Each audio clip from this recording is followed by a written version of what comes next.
Salty now rotating back with a nade. Not finding Golden there, though. Golden now pushing. Picks up Salty! It's open! Thick! It's open, the smoke goes short! It's not long enough! 1 minute on the clock. That cross, though. I think Lightskin might have it. He knows he's there. Lightskin picking up Golden. Yes! I'm so good! Oh!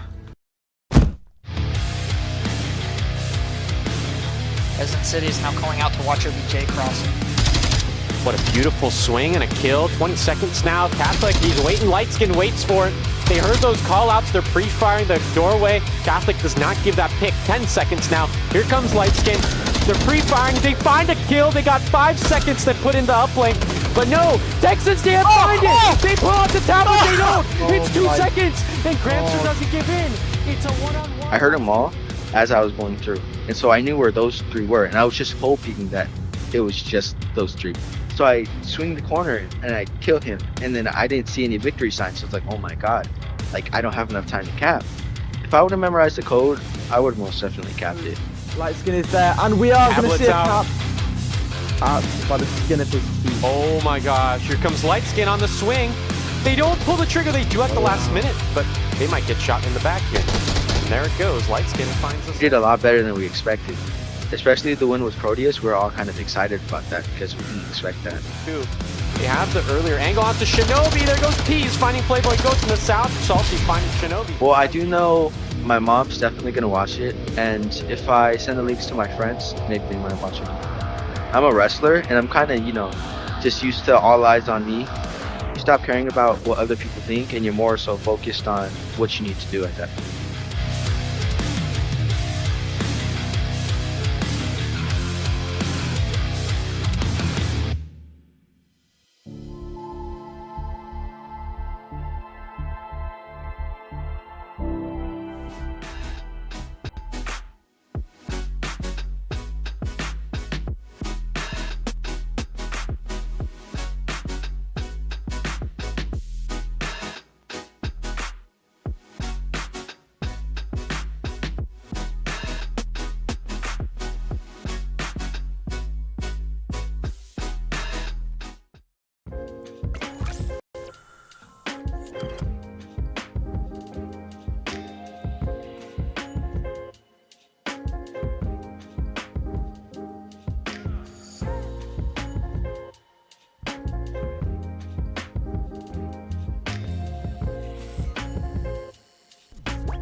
Ain't accepting, ignore, just kicking down all the doors. Guarantee you, boy, if I ask for it, it's gotta be real big.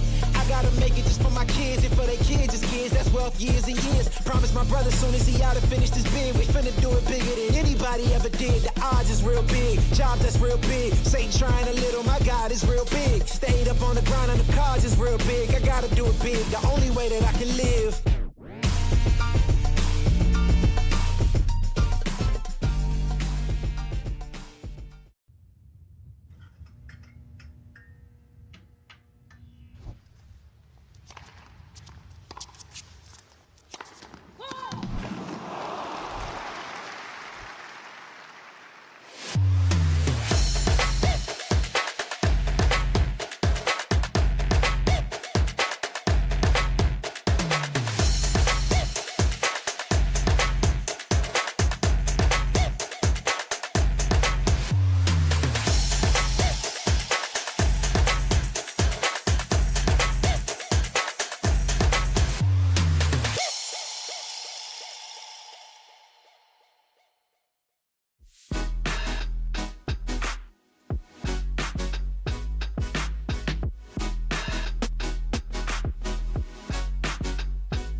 Ain't accepting, ignore, just kicking down all the doors. doors, guarantee you, boy, if I ask for it, it's gotta be real big. I gotta make it just for my kids and for their kids' kids. That's wealth years and years. Promise my brother soon as he out and finish this bid, we finna do it bigger than anybody ever did. The odds is real big, jobs that's real big. Satan trying a little, my God is real big. Stayed up on the grind on the cars is real big. I gotta do it big, the only way that I can live.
Ain't accept and ignore, just kicking down all the doors. Guarantee you, boy, if I ask for it, it's gotta be real big. I gotta make it just for my kids and for their kids' kids. That's wealth years and years. Promise my brother soon as he out and finish this bid, we finna do it bigger than anybody ever did. The odds is real big, jobs that's real big. Satan trying a little, my God is real big. Stayed up on the grind on the cars is real big. I gotta do it big, the only way that I can live.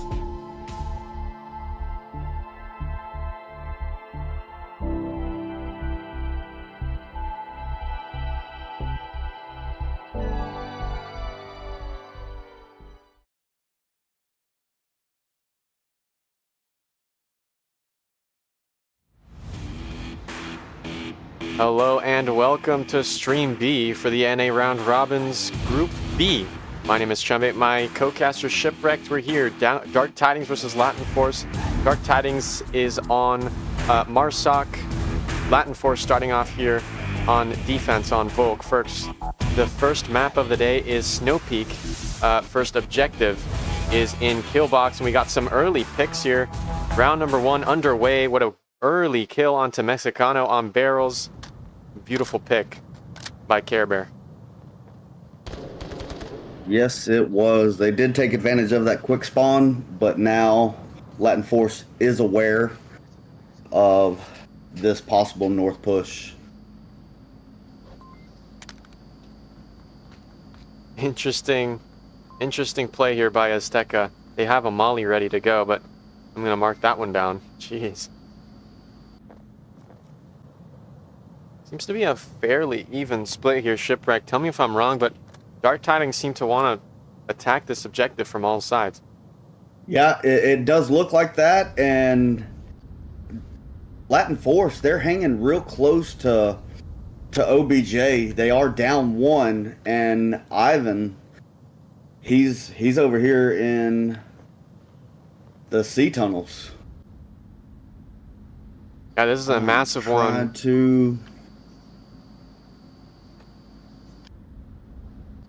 It's a huge spot, and I feel like Dark Tidings, they're expecting a little shenanigans from Latin Force here in the sea tunnel, but they're not giving it away. No bad.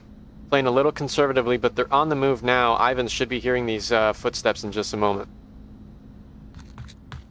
Oh, or not. No, Nomads is moving all the way to the east. They're moving past Ivan's. Look how close Lovelot and Crazy Dave are to the objective right now. They're just maintaining pressure on some of the exits. As Ivans put some shots down, it's Toxic's Pain that actually punishes him, finding one in the sea tunnel. That's 2 down for Latin Force. A strong start to Dark Tidings Marsoc. They're just letting things go.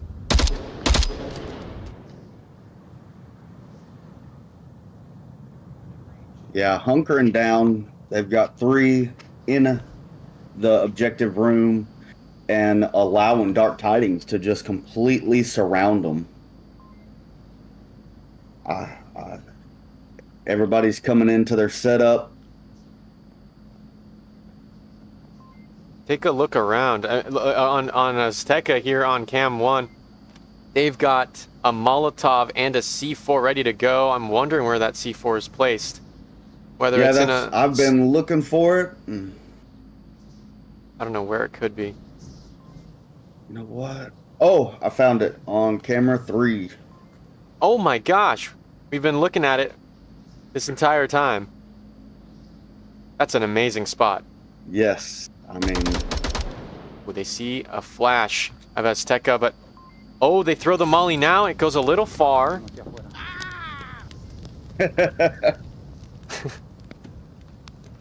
Care Bear trying to make the scream of being burnt. Oof. Got another one. Care Bear actually kills Azteca as they try to peek as Dave pushes in from the north, a pre-fire into that pixel peak. No one's there though. It's just 2 left on Latin Force. Dark Tidings have chipped away at this Volk defense so effectively in the past 4 minutes. And look at Nomad starting to breach in the south. Slowly, and they are about to just rush in 5 deep. A beautiful kill by Argentino, a quick refrag, but the smokes and flashes are on. It's up to them to protect the objective, finding a beautiful frag. They're continuing to move. Kale and Care Bear are now pushing from the barrels. Crazy Dave from the north.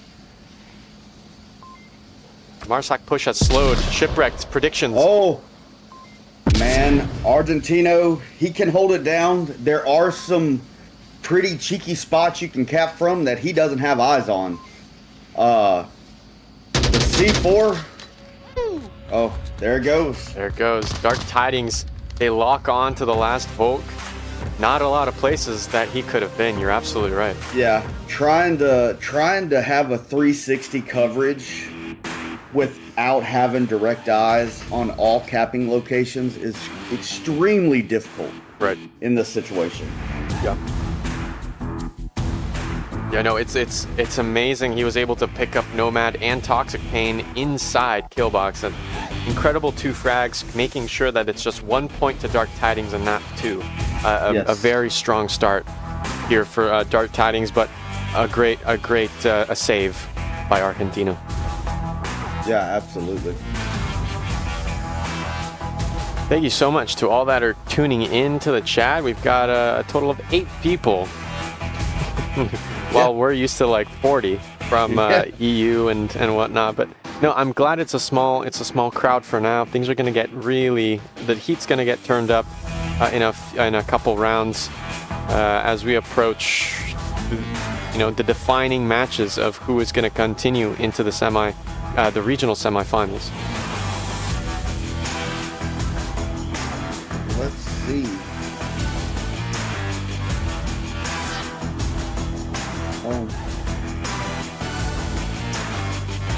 It's a wonderful day to be watching Onward.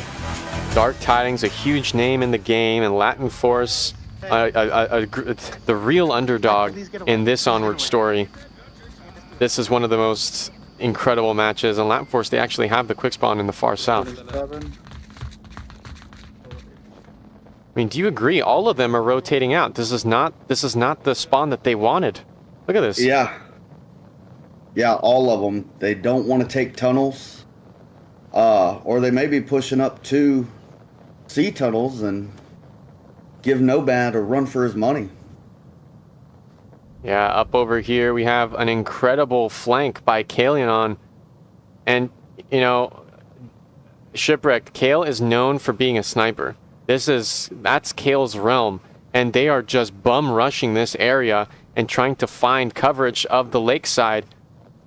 I'm really looking forward to what Kale does here in a few moments, but yeah, this is going to be a very huge play. You might see some picks early on. Really anticipating this spread out defense, it looks like, and that's what they're setting up for. My gosh. They see all of them. No call outs. Coming south by the lake.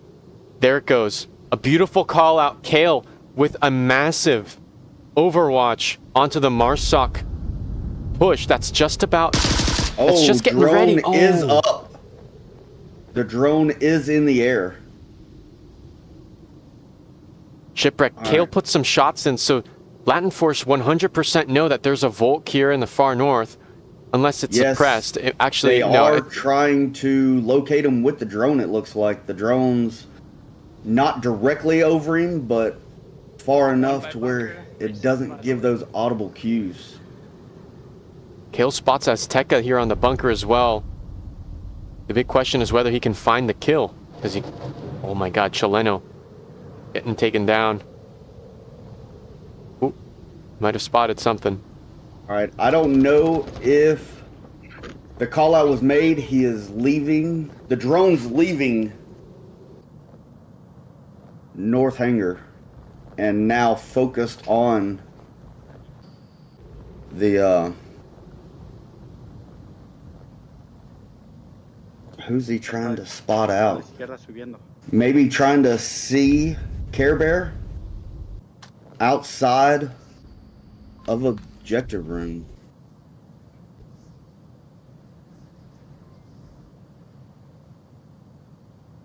All right. Now the drone's checking far northeast tunnels. Not seeing anything, rotating back. Shipwreck, take a look at here in the north hangar.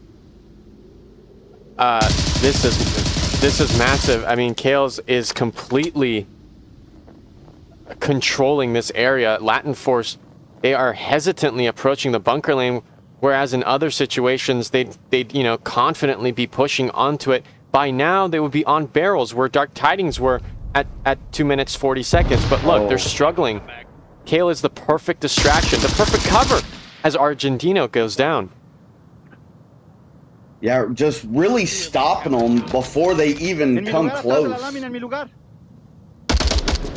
Azteca gets the kill without even knowing, and it's a 4-on-4. Kalianon has wasted Latin Force time so effectively that 2 minutes left, they're not even close to objective, and that's amazing.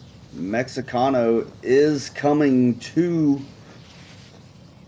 barrels. Is Care Bear going to jump out on 3? Here comes a flash. Utility goes out. Oh no, it's a frag! Mexicano should have seen that arc, the trajectory of that frag grenade. May be expecting somebody in the corner here.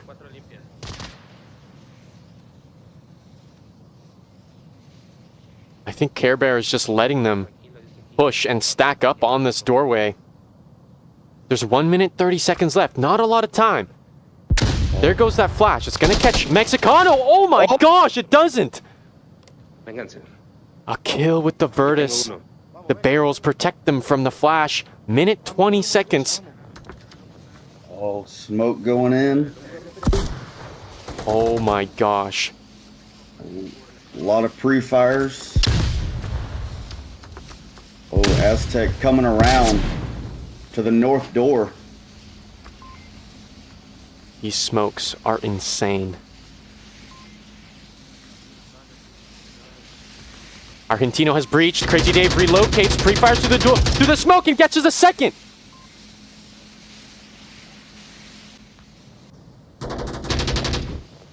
It's up to Mexicano to get the refrag onto Crazy Dave on the other side of the door. He swings it, and he doesn't find it. It's Crazy Dave with the third. It's all left up to Azteca.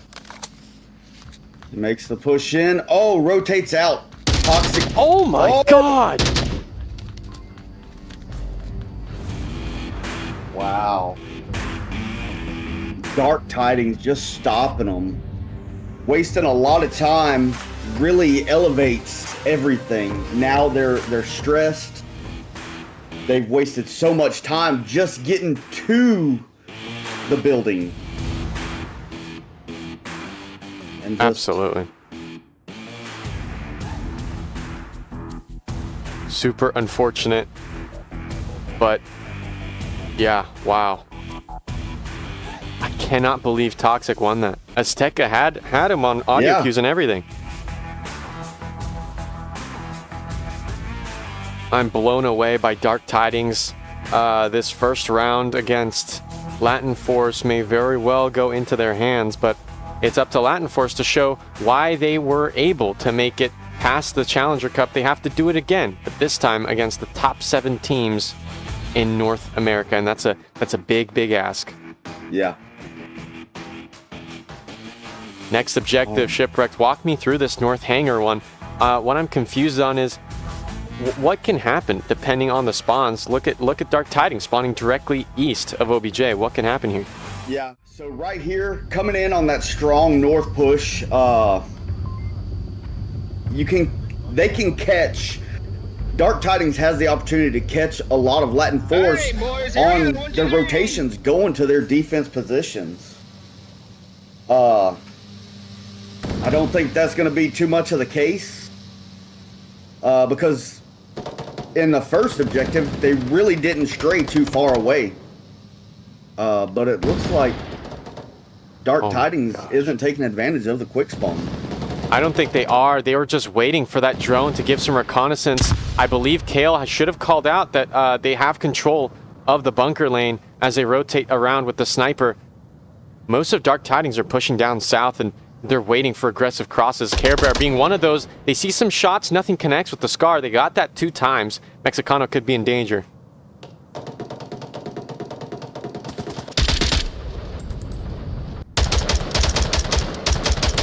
I've been really holding down an aggressive defense on this push. -1. Not being able to get any connections on anybody or see anybody. Yeah, Dark Tidings, they're really not giving in. They're holding back, waiting for their teammates in the south to rotate. Oh, is he going to get a piece of Care Bear right? No. Doesn't seem like it.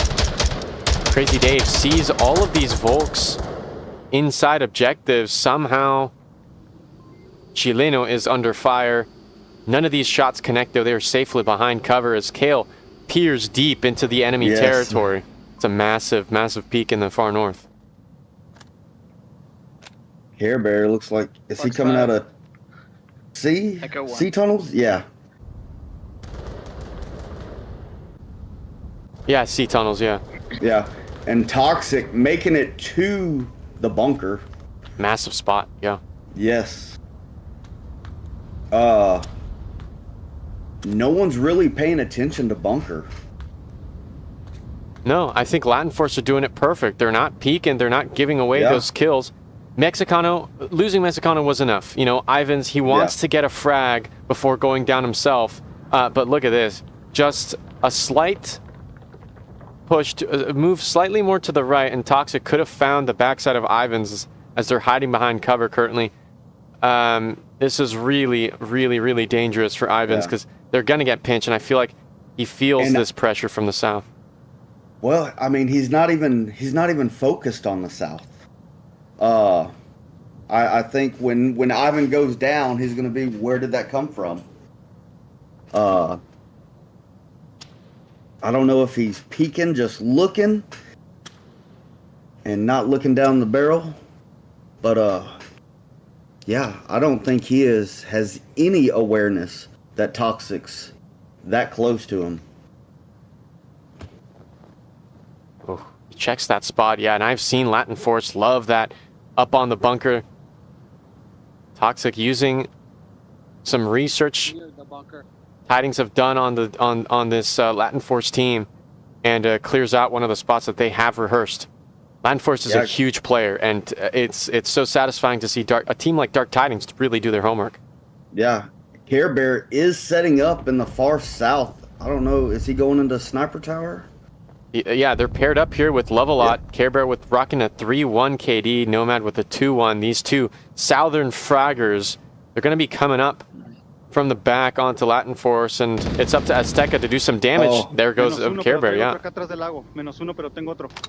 Tengo otro means, I don't know, you understand, you're from Texas. He's got another one in his crosses, and there he goes, a beautiful kill onto Nomad. Oh my goodness. Really keeping it tucked, and it's working out for him. Here goes Ivans. He found one, but is Toxic gonna go for that refrag? Toxic is literally right here, guys. Oh my gosh. Oh. Kale goes down. Dark Tidings. It can't find any Marsoc momentum.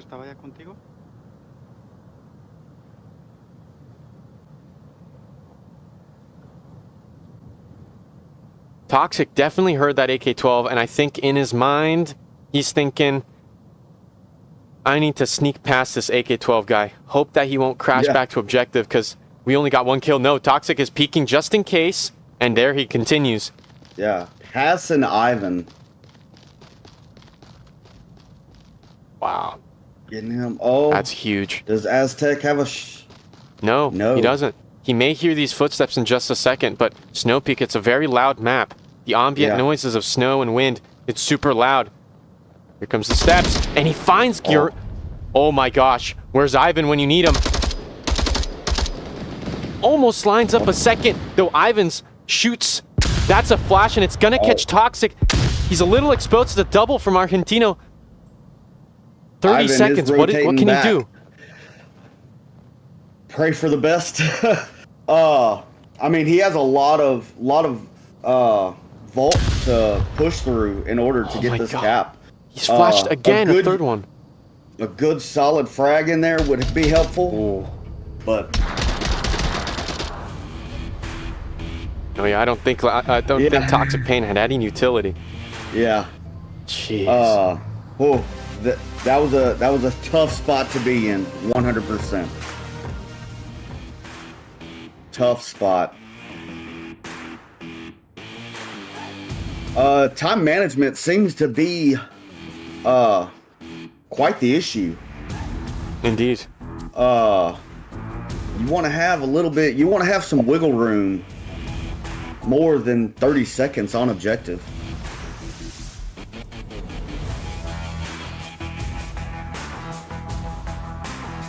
Get the jitters out and get it. Hopefully they can form up, sync up, and get some well-timed executed pushes. Yeah. And, you know, a big shout out to GT4 who said his favorite objective is here in the north. It's great news. I'm glad somebody likes this thing, because I surely don't. Shipwrecked, how about you? Do you like this north one? Impartial? It has its moments. Gotcha. I hear you. Yeah, I understand. It is a lot of real estate to... I mean, you're pretty much pinned down with that quick spawn in the north. It's a gamble going and trying to dominate a lot of real estate on this objective. I mean, on that quick spawn, if you're trying to rotate a good distance away, it's just extremely difficult. Even with this spawn that Latin Force has, if someone tries to make a long rotation to bunker like what they're doing, if they can come out and get guns down range, that's 3 players they're taking out right there. No, that's absolutely right. Oh, okay. Oh my gosh, Kale goes down early. An aggressive push along the bunker lane, a trade in the far north.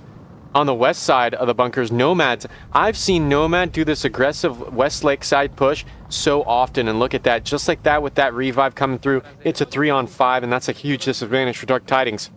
Yep, and that's the downfall to this objective. I mean, you try to make those long rotations, and you get picked off before you even get the round started. Ivan said he doesn't see anything on the bunker, though he's got to look out for one of the Dark Tidings player inside the metal sheds near objective. We've got, who is it there? Air Bear is over by bunker. No, we got Crazy Dave here on the metal sheds on OBJ. This is what I'm talking about. This is super dangerous, especially if Crazy, especially if Dave rotates back towards these sheds. But yeah, you're absolutely right. Love is in alert position. Yeah. The fact that Ivan's called out, maybe he called it out later while we weren't on him, but last I heard, Ivans was not aware of anybody on the bunkers. No veo nada. I don't see anything. Yeah. I think Care Bear, if he's playing his cards right, he can catch this far west push. I mean, they are staying low. They are using the terrain to their advantage and not exposing themselves to bunker or even that north sniper tower. Solid push, but it does take time.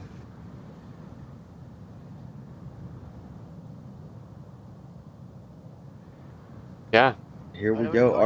Argentino and Mexicano both crawling, taking their time not to expose themselves, but Yeah, Mexicano's position is amazing. I'm very surprised they have not been able to catch Care Bear tucked behind. And it's super dangerous for Care Bear as well, because just on the other side of that hill says Chileno and Azteca. Yeah. The one thing Care Bear has on his side, he's not silhouetted. He's a Volk player up against a dark backdrop. Right. You really can't say that for Argentino and Mexicano on that other side. I mean, you have that snowbank, snowdrift, whatever y'all people who have snow call it. They're silhouetted, and you can see that silhouette. Ooh, and that's Care Bear shooting right there. Yes.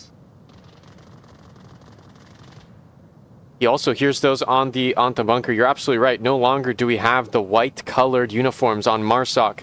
Yeah, it's that camouflage is just too overpowered. Oh, we do see some crosshairs from Mexicano scanning over Care Bear, but they miss him entirely. There goes Azteca finding Care Bear on the back side. A huge pick with the Virtus. Bunkers is completely open. Just 2 on Dark Tidings. This could be a 2-2 for Latin Force v Dark Tidings. Yeah, I mean, their time is right. I think the frag was a bit early.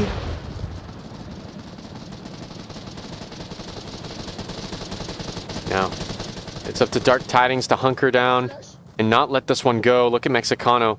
I've casted him on this exact position. The last time he died was on Nomad, who is right to the left of Toxic Pain.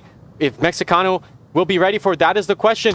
He seems to be, and he gets the beautiful kill and a smoke toss onto the west of objective. Crazy Dave misses those shots with the tar as he comes rushing in. A quick frag onto... Wow. Well executed. Very well executed. Oh. Man, could not find that pick. And they all lock in on him. We did have a TK, which damages some players' KD score, but a good Latin Force win. They're keeping up. Yeah.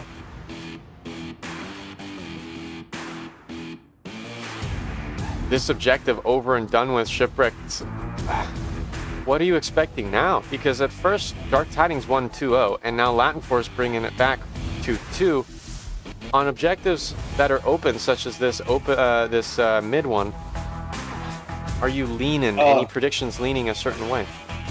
With this, I mean, you have 2 distinct, different defense play styles. Dark Tidings really pushing out and trying to own as much real estate as possible. Latin Force really hunkering down on objective. And keeping it close-knit. The only thing is when you start going out and playing far off of objective, you get into those really off-meta spots that people aren't expecting. Right. And there's only so many spots you can be on objective close that haven't already been played out.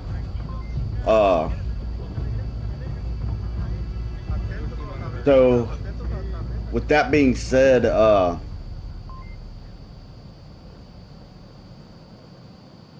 Dark Tidings being able to get in those off-meta spots, holding them off from even getting close to objective.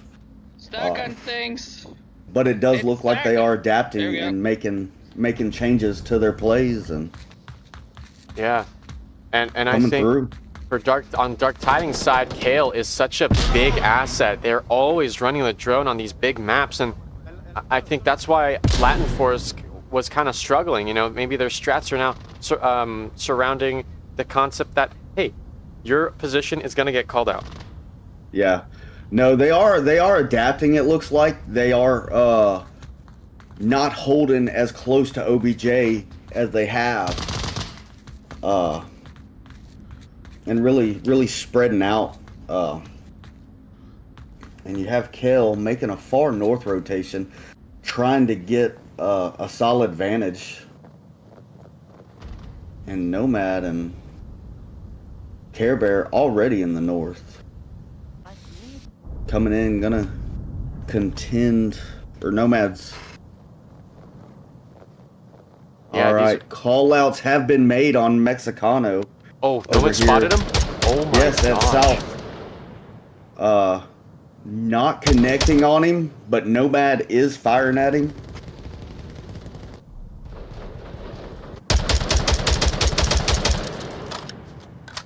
Hold it.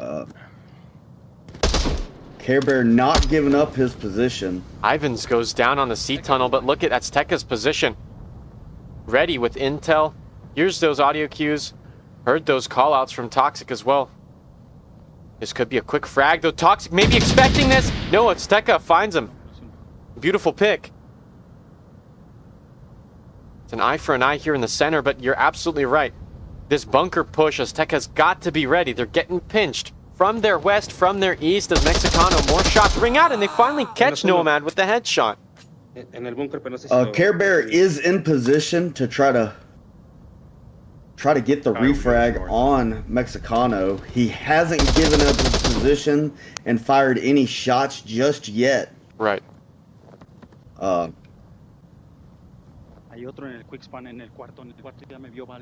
Coming in on far north sniper tower. Look at this. Azteca calls out Crazy Dave. They identify that there's still one more in the C tunnel. But look at Kale. They're hunting for Azteca's head. They want blood. Question is, will they find it? Crazy Dave may be on the push as well. Oh my god. No, it's Crazy Dave that frags them.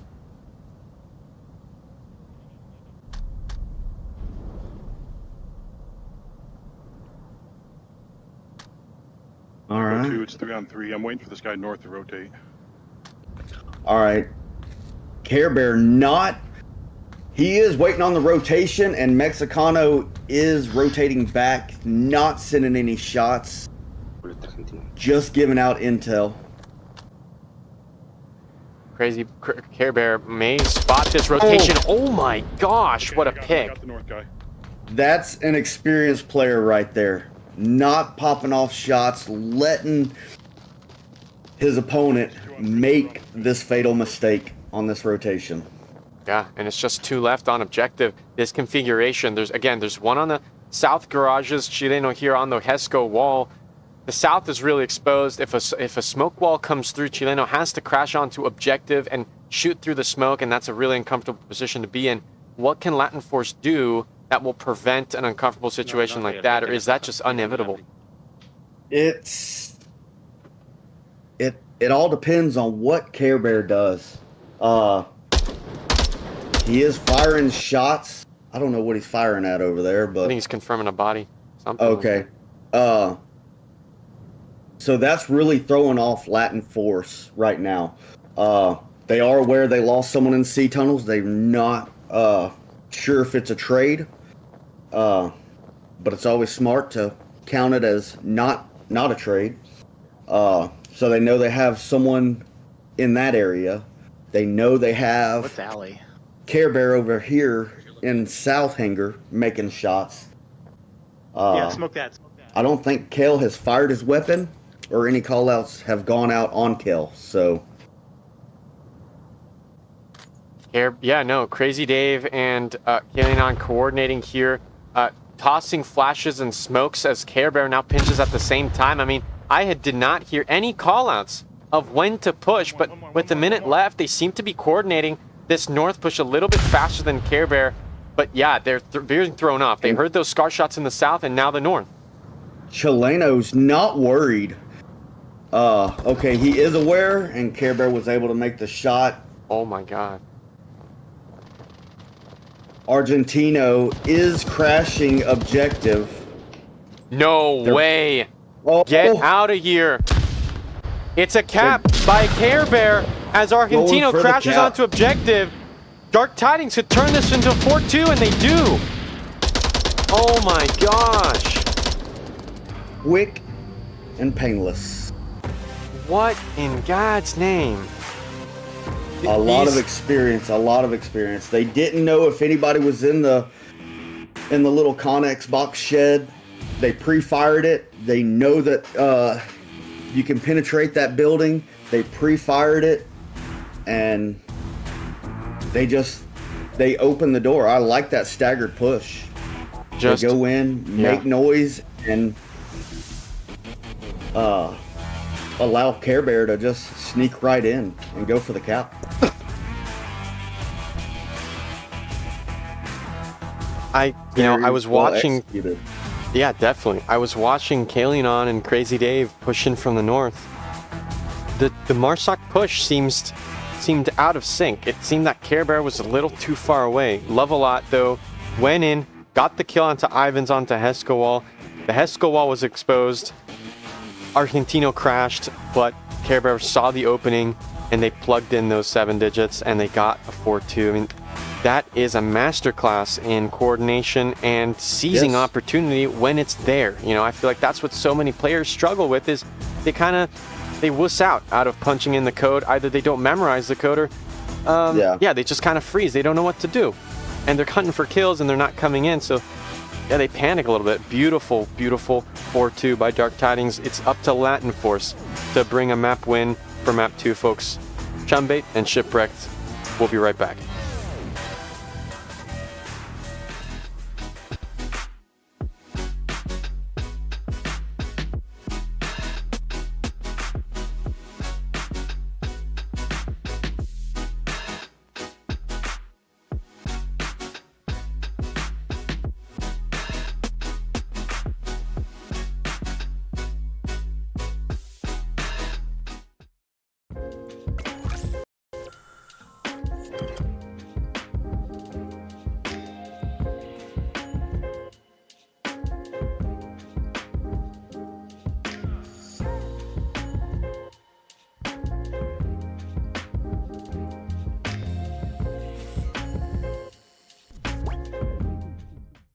Ain't accept and ignore, just kicking down all the doors. Guarantee you, boy, if I ask for it, it's gotta be real big. I gotta make it just for my kids, and for their kids, it's kids. That's wealth, years and years. Promise my brother, soon as he out and finished his bid, we finna do it bigger than anybody ever did. The odds is real big. Jobs that's real.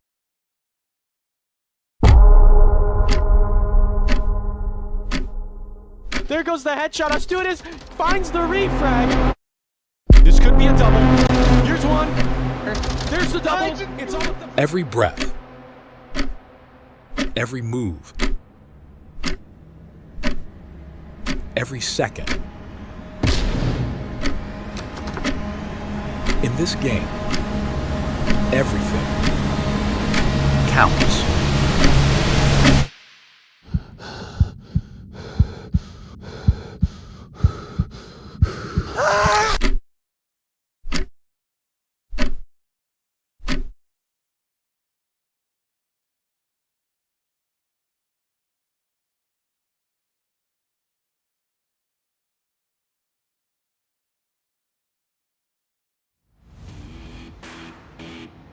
And welcome back to VRML's Onward League. This is the North American Round Robin Day 2 here on Stream B. My name is Chumbait.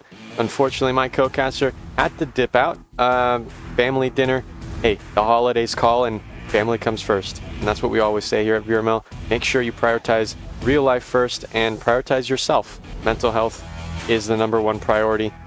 We want people to play and we want people to have amazing experiences here in competitive Onward and many other games. And yeah, please do check out Stream A for a very, very, very exciting update announcement after this round 1. on Stream B here, Latin Force versus Dark Tidings. We're just about halfway through. Map 1 has been stamped. It's been the pages have been printed. The cows have been branded. It is officially a 4-2 in the hands of Dark Tidings as we go into the next map, Bazaar. This is a scary one. This is a scary one because Latin Force, they are good at Bazaar, last I've seen. And Dark Tidings, you know, as you've witnessed it with me and Shipwreck, they're also impressive coordinators. And Bazaar, this is another arena for which these two teams to go head-to-head and see what they've got. Let's bring up this matchup. Any previous encounters, Latin Force won the last time they played 8-5, which is close. As you can see, Bazaar, it's only on Dark Tidings statistics, so Latin Force don't have the best round win rate on this map, but Dark Tidings, decent. 53, it's respectable, especially for a master team in the #1 spot. As they go up against more and more teams, things just get harder and harder and harder, folks. Round #1 just about underway. Thank you so much for tuning in to Stream B. My name is Chumbate. I'm excited to bring to you Latin Force versus Dark Tidings for round #1. First objective is in the East Block. Yeah, again, Dark Tidings starting off here. Oh, we've got the wrong names, but that's okay. We'll fix them in just a second. Latin Force will be starting off on defense as Taurus is now brought in. Again, folks, this Marsoc is Dark Tidings. One has crossed south, but they're staying tucked in on the tank house. And look at Nomad. They're blitzkrieging through the Kiat, which Latin Force gives willingly. Let me change those names really quick here, folks. I'm sorry.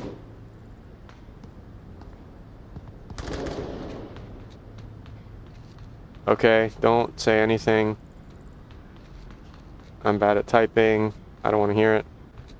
All right, get back into the action. Dark Tidings here on the left on Marsoc, and Latin Force defending this first OBJ. Nomad taking control of Kiat again.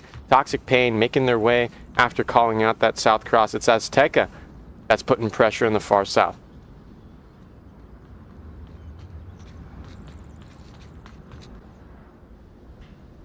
And Kale's beautiful position here on South Apartments. He's going to find that pick onto the second floor in case they push it. And I've watched Latin Force play myself. Argentino and Mexicano love pushing the second floor, and that's exactly what Kale's positioned himself to do.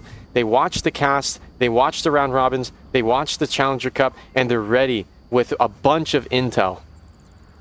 That's what it's all about. Crazy Dave in the far south, folks. This is one of the positions to really keep your eye on. Late round. We're going to see Crazy Dave go head-to-head with Azteca in the far east, and that's going to be a massive, massive engagement that will most likely, tell us exactly who's going to win round #1. As Nomad stations up here north of Kiat, they're going to be able to give out insane callouts. Latin Force, they enjoy communicating with each other. Hold on a second. Is this a clip moment? I think Taurus was clipping. Crazy Dave, Nomad should be calling out because Taurus was completely clipping.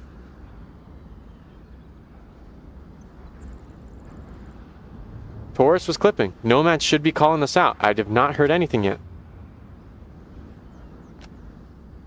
3:30. They call out the time, but Taurus has not been identified as they relocate to somewhere else. That's game breaking as well, and look at them clipping through here. I can't even get there. One dead. Ivan's in the far northeast has been taken out, and Care Bear as well as Nomad pushing in. That was definitely a clip moment by Taurus there in the corner, but look at that beautiful kill. Kale going down. It's up to Crazy Dave to re-avenge. Crazy Dave, yeah, they're just not there. That sync did not happen between Dave and Kale as Azteca finds their teammate. We're 2 minutes and 50 seconds in as Level Up begins to wrap around the far northeast. This defense is getting surrounded. Nomad inching ever so close to Mexicano and Taurus here on OBJ. Same thing with Toxic on the first floor of Kiat.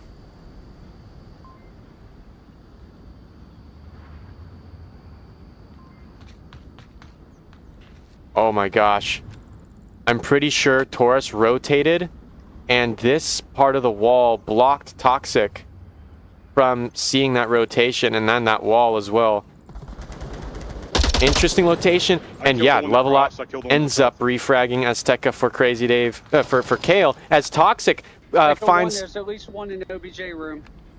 There's the call out by Toxic. They've identified Taurus. I'm not sure how they killed him, but probably on the cross on the second window. Exactly it. On the second window, they find him. And look at Nomad finding Mexicano on objective. It's up to Argentino, and Argentino alone. As he hears all those AK-5 shots, the SCAR shots, they try to push in the second floor, but Kale's not there to punish him. It's Nomad that finds the kill through the smoke. An effective round Marsoc win, and that is an achievement. You know, these teams, they are so experienced as individual players, but as a whole, as a group, as a unit, they're able to, you know, perform these insanely difficult operations. You know, we're not SEAL Team Bravo here in competitive Onward. We are maximizing effectiveness using competitive strategies, and that's exactly what Dark Tiding is showing here. They're pinching, and they're refragging, and they're finding kills, and they're calling out at the perfect time. Incredible stuff so far, folks. Incredible stuff.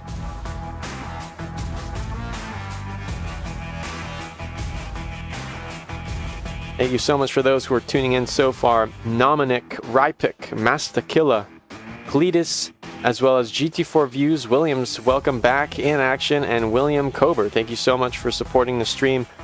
Yeah, I'm glad you guys are tuning in with BRML as we approach the regional finals, World Cup, and the World Finals. It's going to be a very, very exciting next couple of weeks, and a very exciting the first week of 2024 to start off a brand new year, brand new you. I sure hope get those. I don't even know what they're called. New Year promises or pledges. What are they called? Anyways, round 2. This time, Dark Tidings are going to be defending this as Latin Force. They have the quick spawn. It's going to be extremely important as Kale is starting to push with Crazy Dave. There's a pre-fire going on the other side of the street. Toxic Pain takes the blue room, and these double smokes, these 4 smokes on the tank for the cross. Oh my gosh. These guys are insane. How did they get across? Those pre-fires did nothing. Dave and Kale take control as we have... Oh my god, Mexicano is right on Love's doorstep.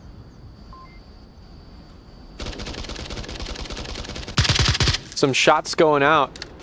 Oh my gosh. Oh my gosh. Taurus could find a refrag if they're lucky. If Care Bear swings it, Taurus is there for the refrag, folks. What are these positions? Crazy Dave is controlling the cross. Azteca in the far south won't. Azteca is completely harmless to Dave. They've got complete control unless Azteca decides to push northbound into the southeast courtyard. There's no one there though. It's just Crazy Dave and this amazing angle that Mexicano has miraculously dodged.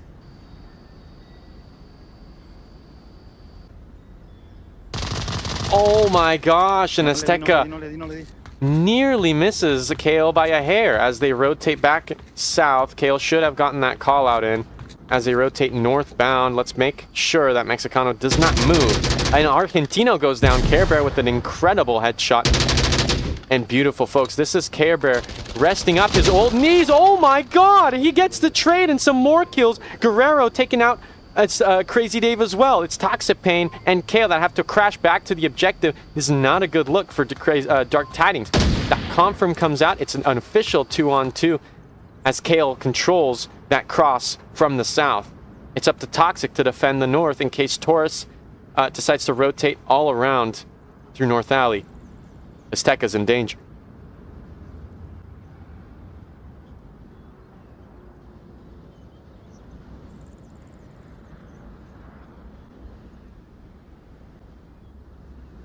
Toxic rides up the second floor stairs, but they don't commit. Taurus will not find that kill just yet. But Azteca is just moments away from getting picked out on the long angle cross held by Kale.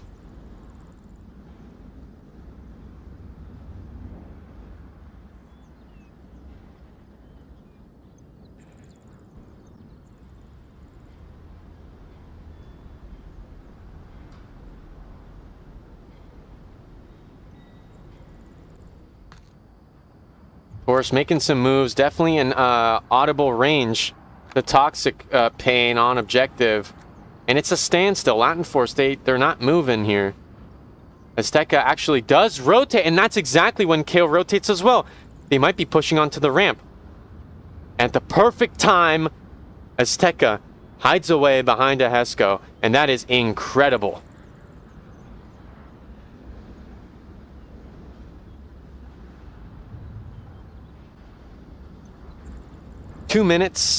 Just over 2 minutes on the clock, folks. This could really turn into something brutal. For Latin Force, Taurus pre-firing some angles. They're making some moves here on the bottom. Kale, though, may be able to punish him on the rotation. Azteca for the refrag. Oh my god, I just realized. They don't see each other. They don't see each other at all. Kale's FOV does not reach 180 degrees, as normal people should do. And Kale says, I need you not to die, and you can hear the breathing, like a little sigh of discomfort, as Dark Tidings fight to find a second point on Bazaar. A smoke down onto the tank courtyard, and Kale looks at Guerrero in Guerrero's Azteca's direction, and look at this. They miss each other completely. Guerrero doesn't see them. 1 minute on the clock, and they're gonna pounce. They're gonna lock in with Taurus to put some pressure on. What is going on? There goes a smoke through the stairwell, and that lands beautifully into Toxic's position. He's pushed out of there to be effective, and Guerrero peeks through the window to find a pick. They miss each other just barely. Look at Taurus now coming in. He's completely out in the open. All Taurus has to do is just watch the pre-fire with the Virtus as Taurus does it. Taurus, will he peek? He's completely exposed. Toxic Pain's caught out in the open, and it's up to Kale to crash back to objective. They have view of the uplink, but the cap can come through. Oh, it's Azteca caught out in the open. 30 seconds for Taurus to clutch this up. Oh my god, you mad lad. What was that pre-fire? Holy cow. It's a 1-1. And Taurus nails Kale in the head. 1 point for Latin Force. Dear goodness.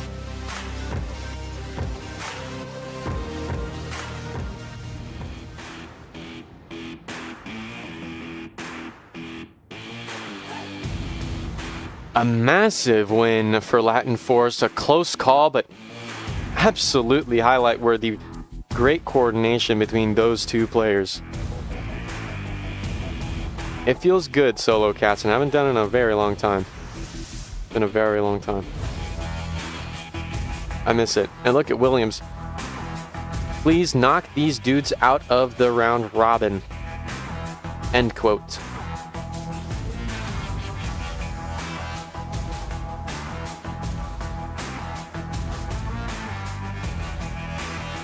Williams, quote, Dark Tidings steps on Latin Force. Please knock these dudes out of the round robin. And yeah, we'll see. I mean, Latin Force, Taurus is back in the game. And I mean, my personal experience with Taurus is he is an incredible fragger. Inhumanly fast and, you know, really knows how to play this game.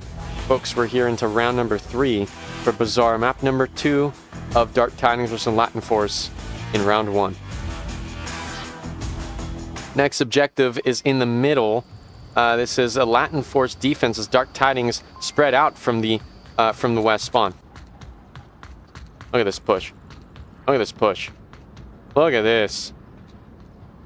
Look at that. Look at that.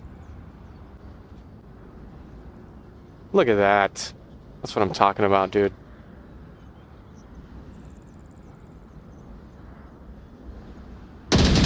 Ooh, Nomad is spotted. Corner, southwest corner.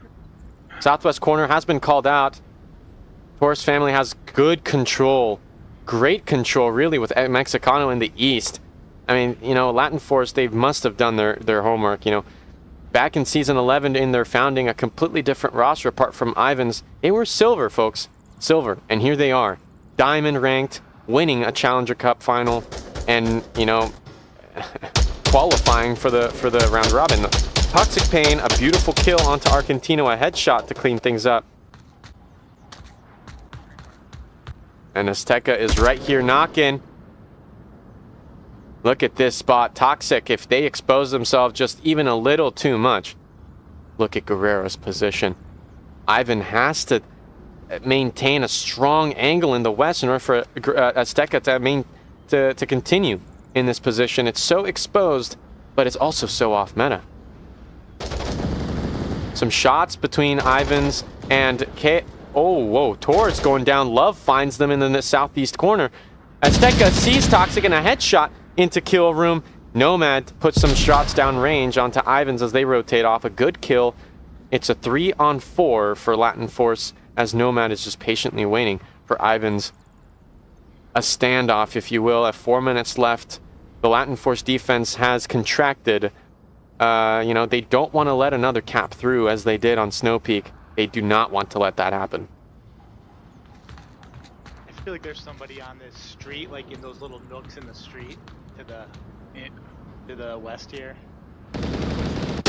Wow, and look at Nomad. They put those smokes down, fixating on Ivan's position, but they were not expecting Azteca here on the wooden boxes. A beautiful kill, you know, punishing that western cross, but Lovelot is here to wreak havoc in the east. It's up to Mexicano to extinguish. Oh my goodness. Is that intel? That's intel. And that's a team down by Ivans onto Azteca. That's a huge team down as Lovelot takes control of the east. It's a 2-on-3. Dark Tidings have some momentum that they cannot afford to lose.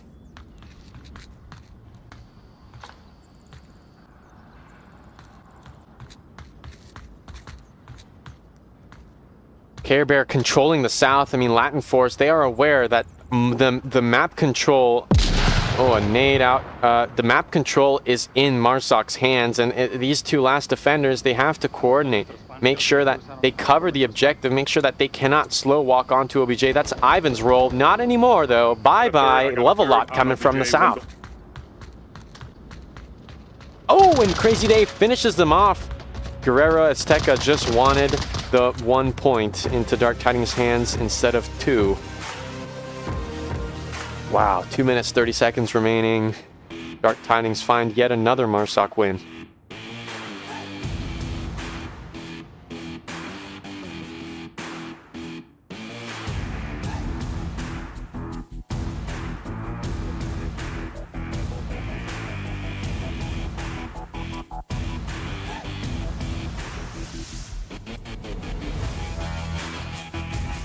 I hope you guys are doing well for this round robin.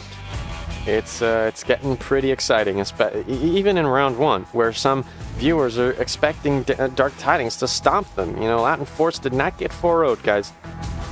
Remember, it was 2-2 before that cap, and that cap sealed the fate of Latin Force there on map 1. But yeah, 2-2 is no joke. Latin Force was able to bring it barely close, and yeah, another strong Marsok win from Dark Tidings. Let's see if Latin Force can keep up.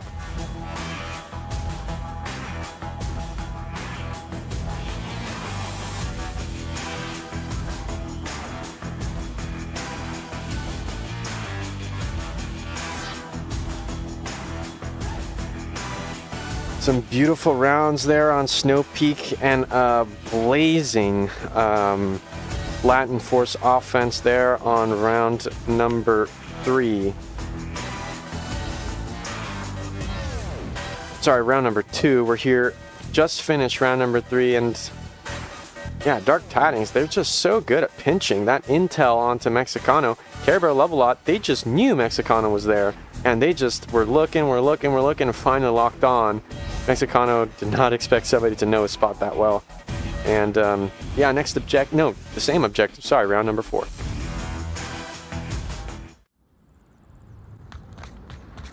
Latin Forest, they have spawned in the northeast corner with a PKM firing onto the second floor. That's intel, guys. Everything Dark Tidings will do, they will do because of the intel they receive.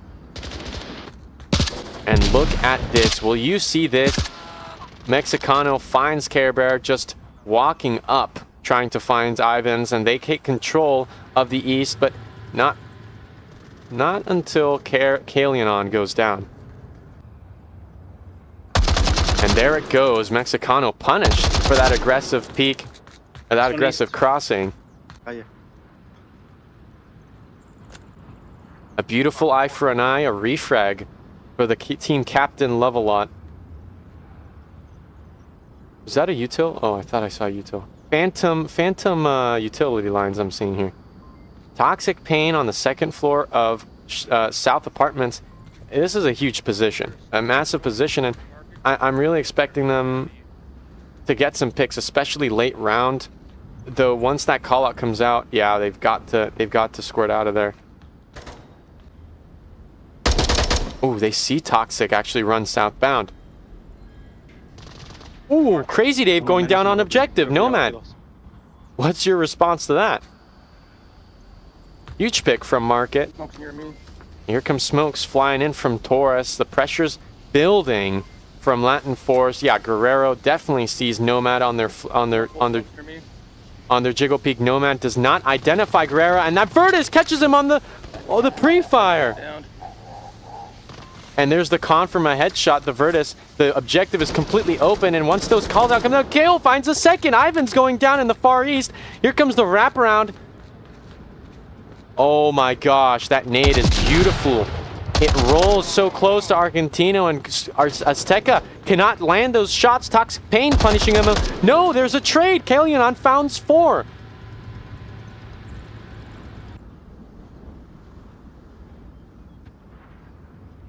I guess it's 3, sorry. I'll correct that. I apologize. It's a 1-on-1.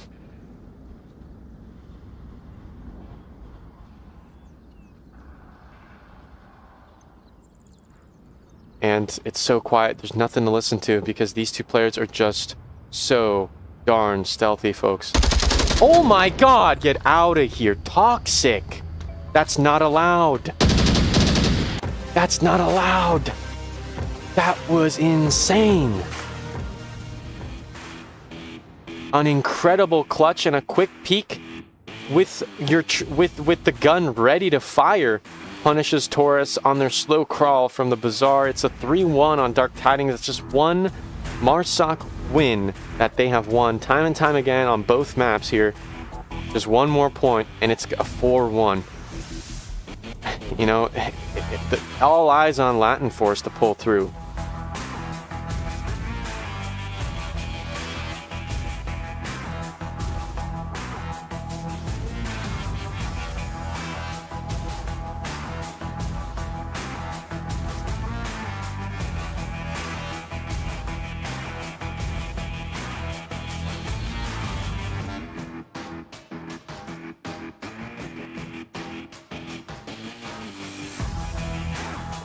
Oh.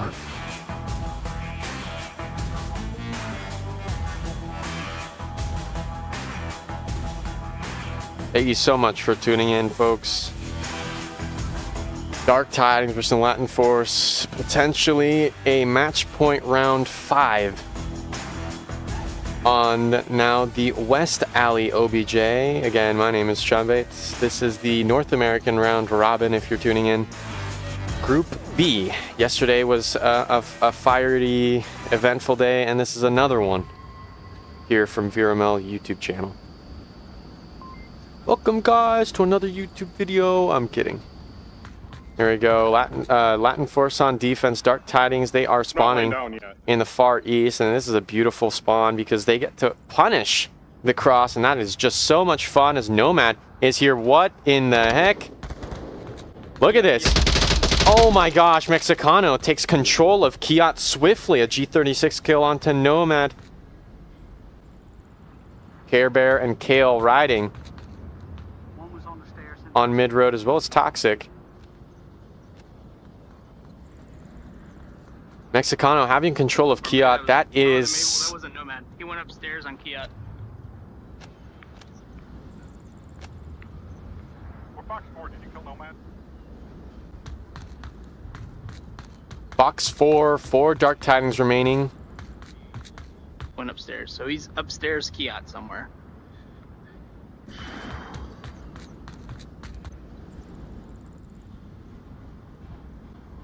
And that's exactly it. It's an unfortunate loss of a teammate, but look at this. This is what differentiates.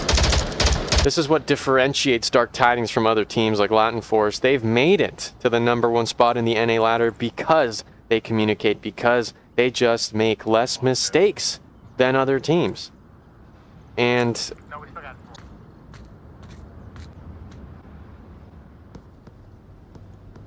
oh my gosh.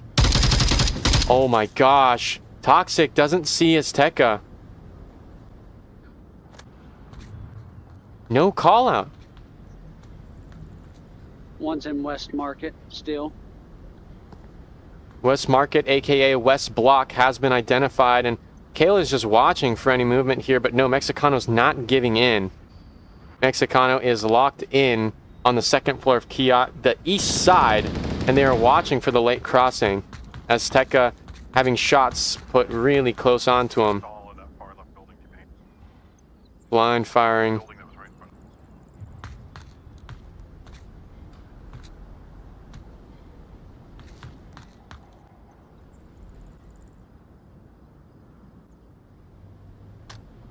Oh, he probably shot through the window. He probably shot through the window. Like probably that window on East West Street.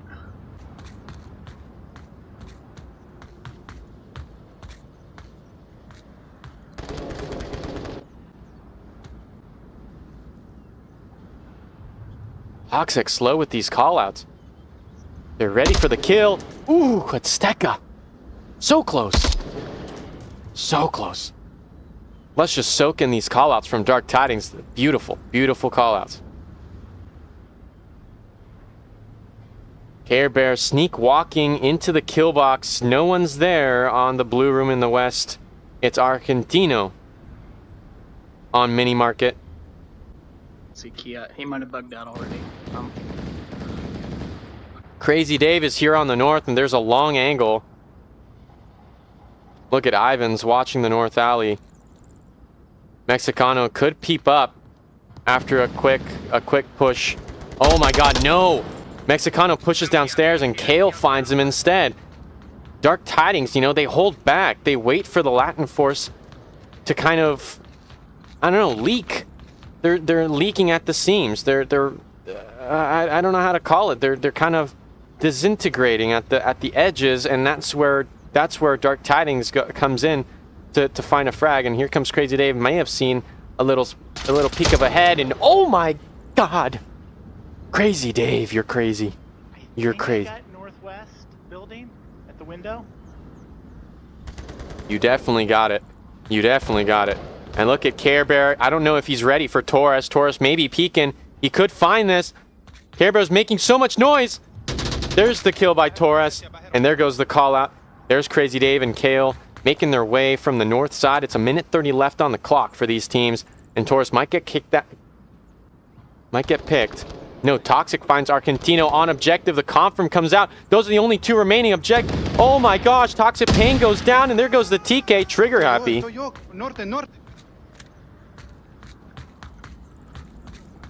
It's up to Kale and Dave to catch the rotations. It's going to be Dave who will punish whoever crosses the street. Doesn't seem like anybody. No, they catch the peek. Azteca goes down. It's Kale. They should call out. There's one right here. Torres, hard stuck in the east. Here goes the flank. No, Dave's, no. No way Dave didn't mess that up. And Kale doesn't peek. They peek at the wrong time. Oh my gosh, Torres is stuck on this truck and Kale is not here to support Dave.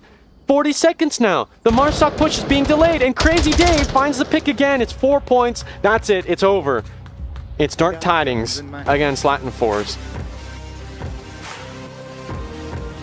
An incredible round An incredible matchup, an incredible 2 maps. And yeah, bravo to both teams, but Dark Tidings just pinching so effortlessly until the very end when Crazy Dave missed those shots and Taurus, was kept alive a little longer than he should have been. My name is Chambate, folks. Thank you so much for watching Stream B. You will catch round 2 here in a few moments as we finish up round 1 on Stream A as well. Stream A with Nightfire, Stream B with Chummy. Again, thanks for watching. Thanks for tuning in. We'll be right back after this quick break.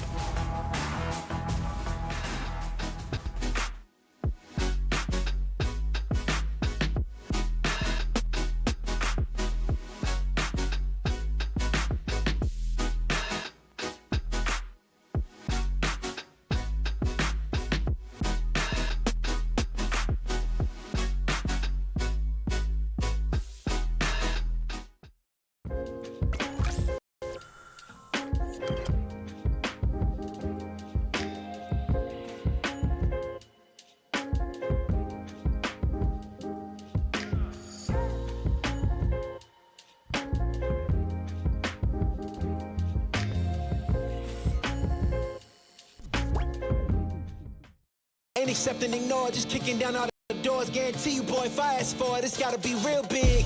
I gotta make it just for my kids and for their kids' kids. That's wealth years and years. Promise my brother soon as he out and finish this bid, we finna do it bigger than anybody ever did. The odds is real big, jobs that's real big. Satan trying a little, my God is real big. Stayed up on the ground and the cars is real big. I gotta do it big, the only way that I can live.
Ain't accept and ignore, just kicking down all the doors. Guarantee you, boy, fast forward, it's gotta be real big. I gotta make it just for my kids and for their kids' kids. That's wealth years and years. Promise my brother soon as he out and finish this bid, we finna do it bigger than anybody ever did. The odds is real big, jobs that's real big. Satan trying a little, my God is real big. Stayed up on the ground and the cars is real big. I gotta do it big, the only way that I can live.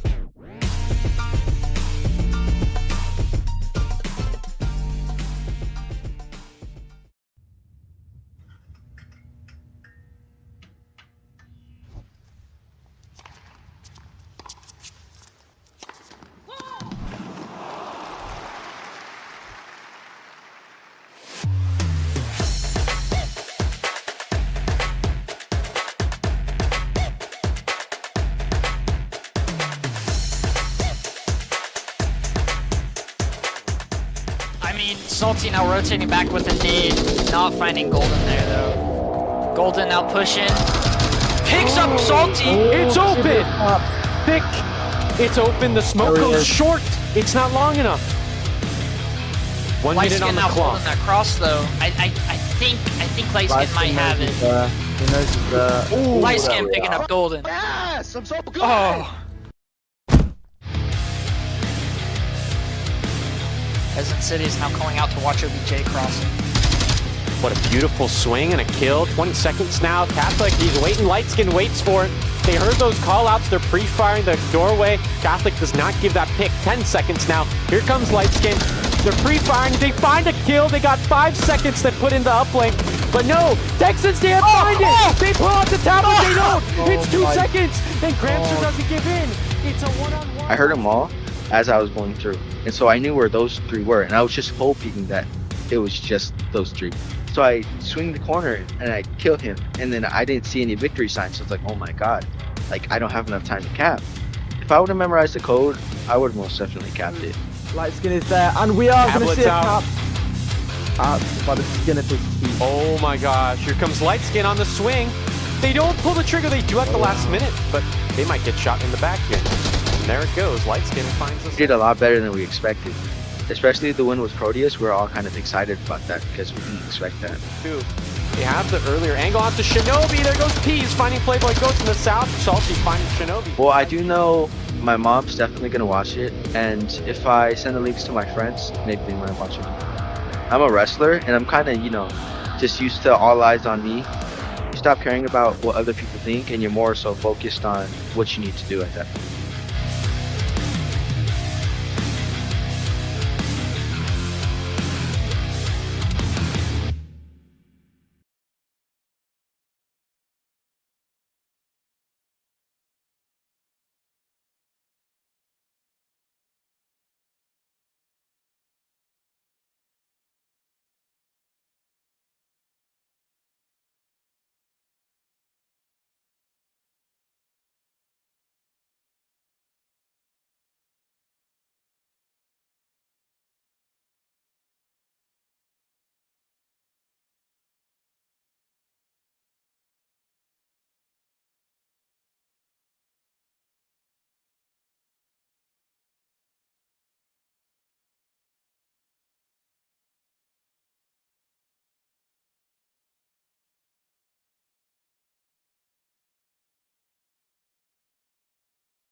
BRML Challenger Cup Group B. No do-overs. There's no mulligan.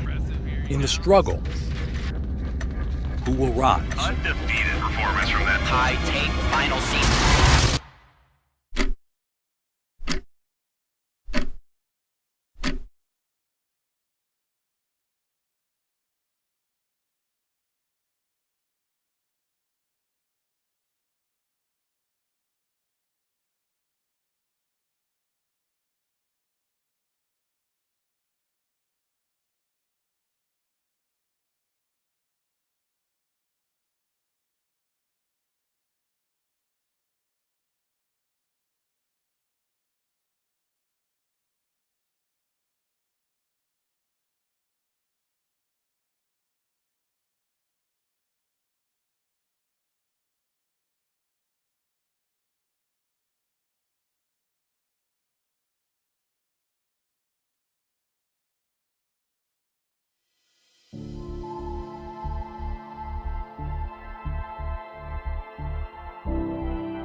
Hello, welcome back to Stream B with Chumbate for the NA Round Robin Group B for Season 15.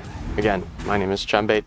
Just a couple more minutes. I apologize, guys. I know it's a long wait, but Stream A, that matchup is taking a while against After Hours and Animal House. Some exciting stuff, so make sure you're either tuning into that one as we start getting ready for round number 2 to start, or just stick around and keep both streams open. But please stay tuned to Stream B because more things to follow. As always, my name is Chumbate. Thank you for sticking with me. We'll be right back in about 10 minutes time.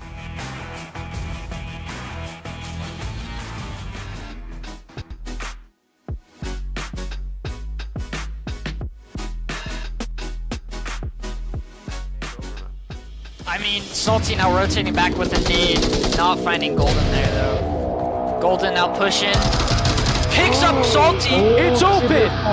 Thick! It's open, the smoke goes short! It's not long enough! 1 minute on the clock. That cross though. I think Lightskin might have it. He knows he's Lightskin picking up Golden. Yes, I'm so good. Oh. Resident City is now calling out to watch OBJ crossing. What a beautiful swing and a kill. 20 seconds now. Catholic, he's waiting. Lightskin waits for it. They heard those call-outs. They're pre-firing the doorway. Catholic does not give that pick. 10 seconds now. Here comes Lightskin. They're pre-firing. They find a kill. They got 5 seconds to put into uplink. But no, Texans can't find it. They pull out the top, but they don't. It's 2 seconds. And Gramster doesn't give in. It's a one-on-one. I heard them all as I was going through, and so I knew where those 3 were, and I was just hoping that it was just those 3. So I swing the corner and I kill him, and then I didn't see any victory signs. So it's like, oh my god, like I don't have enough time to cap. If I would have memorized the code, I would have most definitely capped it. Lightskin is there, and we are going to see a cap. By the skin of his teeth. Oh my gosh, here comes Lightskin on the swing. They don't pull the trigger, they do at the last minute, but they might get shot in the back here. And there it goes, Lightskin finds us. We did a lot better than we expected. Especially the win with Proteus, we were all kind of excited about that because we didn't expect that. They have the earlier angle onto Shinobi. There goes Peas finding Playboy Goats in the south. Salty finding Shinobi. Well, I do know my mom's definitely going to watch it. And if I send the links to my friends, maybe they might watch it. I'm a wrestler and I'm kind of, just used to all eyes on me. Stop caring about...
L, Challenger Cup Group B. No do-overs, there's no mulligan. In the struggle, who will rise? Undefeated performance from that high tank final season.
There goes the headshot. Astutis finds the refrag.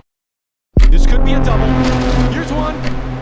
There's the double. It's all of the... Every breath, every move, every second. In this game, everything counts.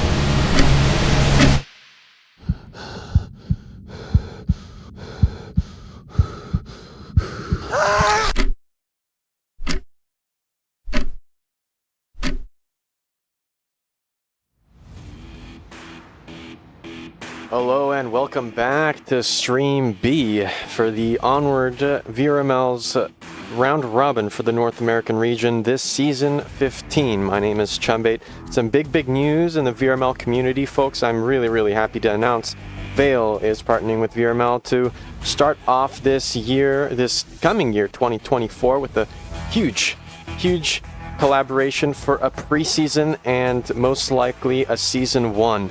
Exo Labs have been in the talks with VRML for a few months, and we've finally worked out a wonderful opportunity for the VRML community to come together and play some Vale, as well as the existing Vale competitive community to come together as well and hop on over to VRML.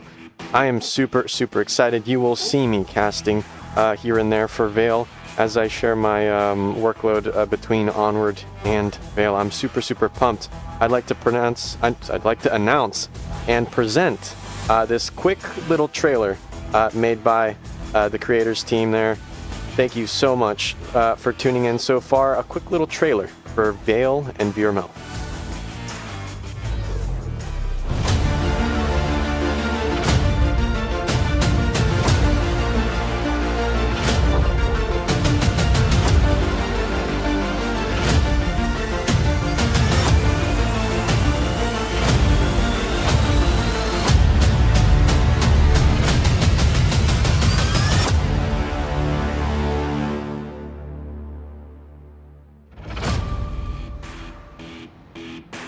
I am super pumped for Vale VRML, the preseason. It's going to be an incredible experience, as well as an official partnership and, actual dialogue between a developer and a competitive league. This is a groundbreaking moment. Vale having some history with iVRL and hosting a Vale Major, a LAN event in Miami. They have some experience. VRML's got some experience, and together we should be breaking new ground with this collaboration. It's going to be huge. Some may argue steps ahead of the Breachers League, as Triangle Factory is not really communicating with VRML. I'm really happy to hear that Exo Labs, they are fully on board with working together with VRML. Still yet to see, but that's exactly what this preseason is for. You can catch myself and Nightfire and a few other casters that will hop on over for Vale as we start ramping up in preparation for the preseason and beyond. Again, thank you so much for tuning in. This is the Onward VRML round robin for the NA region this season 15. We're here round number 2 in day 2, group B. Tonight we're casting Dark Tidings and Animal House, and this is going to be a really interesting matchup. Animal House has won, Dark Tidings has won in their round 1s, and this is to see who will come out on top. And honestly, round 2s are probably the biggest. Round 2s, the matchup against the 2 winners of round 1.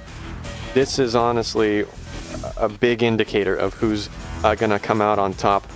This is the one where, it's a blast. It's going to be really insane. I'm going to start to load up here. Yeah, these 2 teams, Animal House, huge respect to them. These 2 teams are so... Dark Tidings, they did a massive win against Latin Force, definitely putting them on their back heel. And Animal House also winning against After Hours. That's a big that's some good evidence that will go toward that AH versus AH debate. Our first map of the night, folks, is Bazaar. This time, Dark Tidings here on Marsoc. It's going to be really, really, really fun. I have officially hopped into the tent. As I start setting up the stream, folks, I'd like to shout out a couple of our viewers. Thank you so much for Toxic Pain. Here comes Kale, Captain Doctor, as well as Ivans, Nonomic, Aaron Torres. Welcome Sergio, a fellow official caster, as well as Crazy Dave, hopping in for a moment. GT4, as well as I Am Back. Thank you so much. Thank you all for tuning in to Stream B. This is going to be a really, really, really exciting round number 1 in Group B's round robin. First objective of the night is it's a challenging one. We're here in the mid. This could be a real toss-up, folks. Again, map number 1 for round 1, Dark Tidings versus Animal House.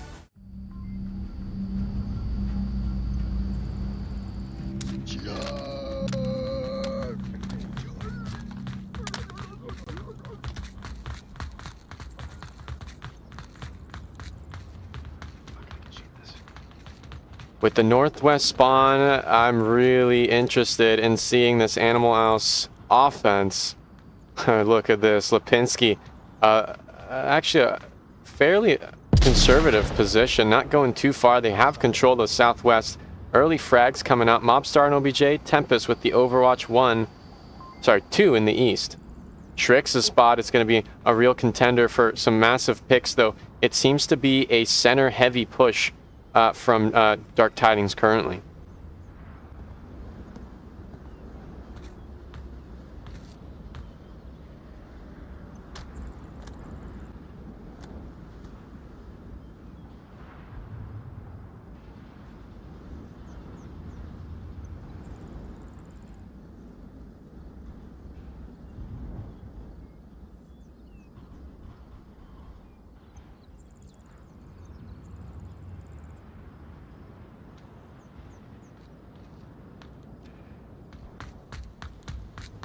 It's a slow start, you know. These two teams are really, really talented at what they do.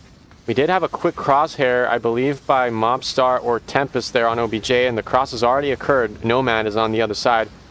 Should be very close. Oh, no. Nomad is right here. I'm blind.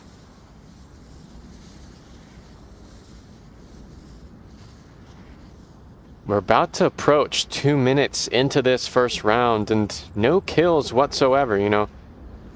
Dark Tidings are slowly putting out their feelers, seeing where these Animal House crosslines are at. Snakebite. When did Snakebite join Animal House? Am I really that unadjourned? Oh my god, that's a huge pickup.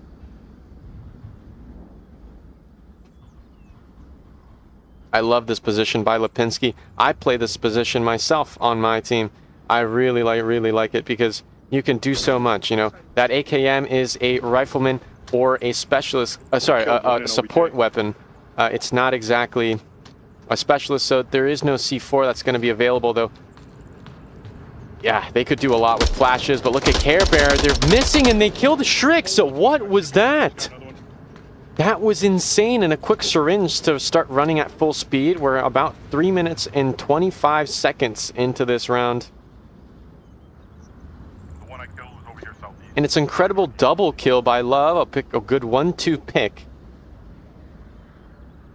We're starting to see some movement here on South Apartment. Snakebite has rotated off and rotated closer towards OBJ, though Lipinski is here. That can watch the rotation out of it. This is a huge peak. As long as Snakebite... Wait. Where did Mobstar go? Mobstar died. Here goes Tempest. It's just left up to Lipinski and Snakebite. Dark Tidings. These guys are Marsoc monsters. Look at Nomad on the second floor. Quick flick with Lipinski does it. And there goes the GT4 trying to find Lipinski. They're hot on their heels, though. Snakebite with a kill of their own and evens things out to a 2-on-3. Lipinski has to keep moving or else GT4 will catch up here in the south. A quick piece of utility to slow down any push. It's Snakebite on OBJ. That's the tough part. That's the tough spot. A nade goes short, and luckily it does not hit Snakebite behind cover. Care Bears and Funshine back in action. Welcome, welcome. Oh my gosh. That flash, 2 minutes in, it's just, you know, really, really, really tough. They're using up utility that Dark Tidings are just letting them waste, and same thing with Lipinski. Look at these. A deterring flash and nade. GT4, though, is holding back as Lipinski reroutes onto mid-road, and this is aggressive. They could find Funshine or vice versa. There you go. Perfect kill from the Bazaar, and Snakebite is left alone to their own devices as they push out. No, it's Care Bear who sees the rotation, and it's Animal House that gives a point to Dark Tidings, avoiding a cap.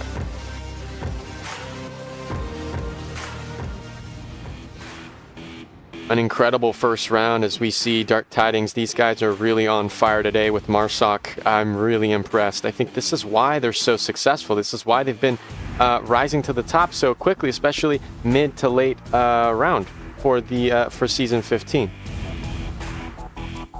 Incredible. Again, if you are unaware, please check out the announcements in any VRML Discord server. VRML proudly presents a collaboration between Vale and VRML Master League, the Vale Master League. It's going to be a huge hit. Please check out that YouTube channel and leave a subscribe, leave a comment in that trailer. It's going to be great. Let me run that right now.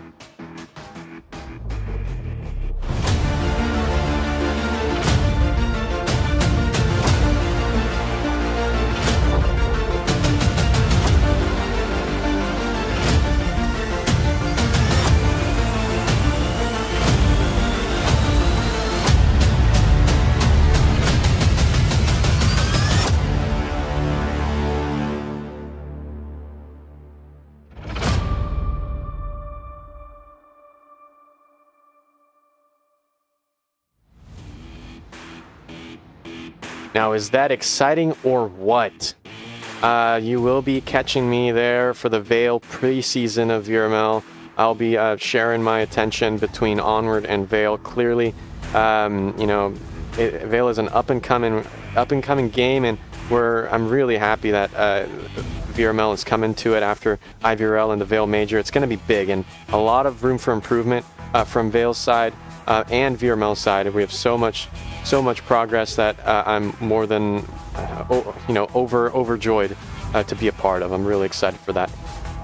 But here we are for Onward VRML. This is the, again, round robin for the North American region. Group B here, map number 1 between Dark Tidings and Animal House. We've had an incredible first round in which Dark Tidings win their Marsoc round, and now they're on Volk. And honestly, I think this is a Volk advantaged map because they can spread out so much in the beginning. Here we go into round number 2, Animal House on Marsoc. Watch for their crosses immediately. Snakebite, a veteran player, gives out a call out, watch their crosses immediately. And you know, Animal House, they want to punish in case Dark Tidings decide to go really aggressive. No, that's Nomad's responsibility. A very early pick, and Trix goes down, face planting into the earth.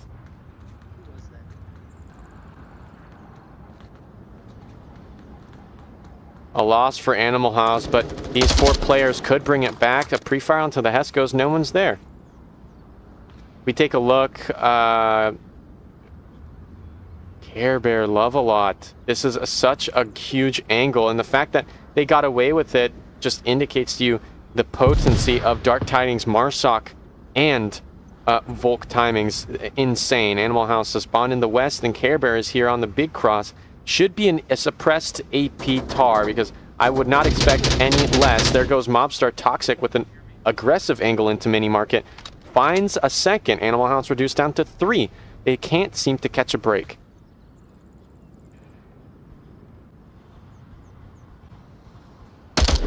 They see Nomad switching around, and they rotate off. It's just Lipinski, Tempest, oh my gosh, and Mobstar. And Snakebite, sorry, trying to recover this. GT4, so aggressive, and You know, Dark Tidings, they are roaring into this round robin. They know exactly what to do. They came here to fight, and Tempest falls as well. A third down for Animal House. 2 left. On the west side. Get the fuck out of here. It's all left up to the 2 veteran players. Snakebite and Lipinski, and Toxic can't land those shots. It's Lipinski who finds GT4 in the far west. It's Toxic finding Snakebite, the other veteran player. It's a 1-on-4, and that is an overwhelming task for the team's captain. Not looking good here for round number 2.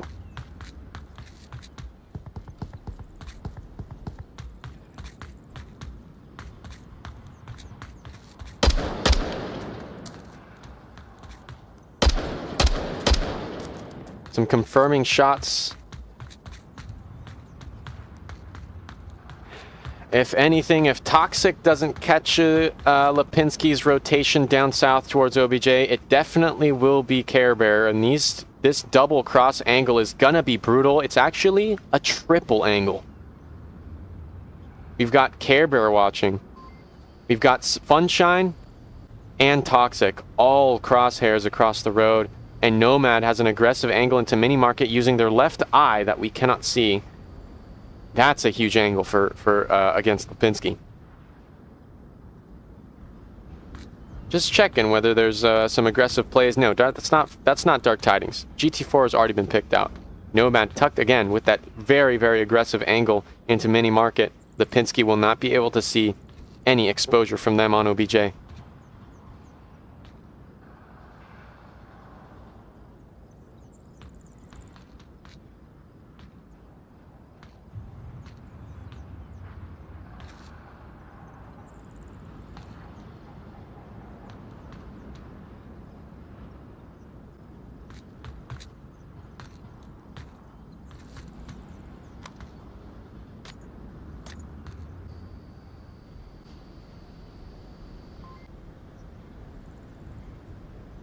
It should be Levelot.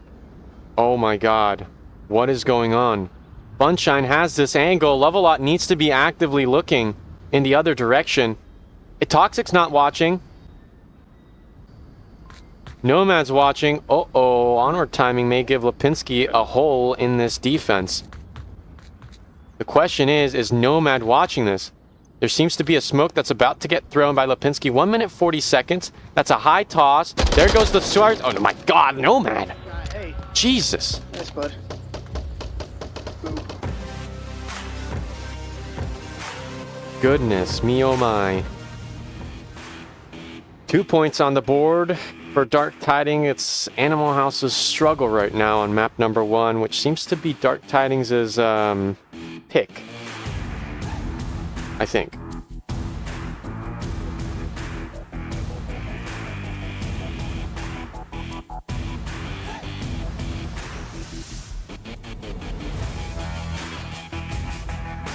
Ooh.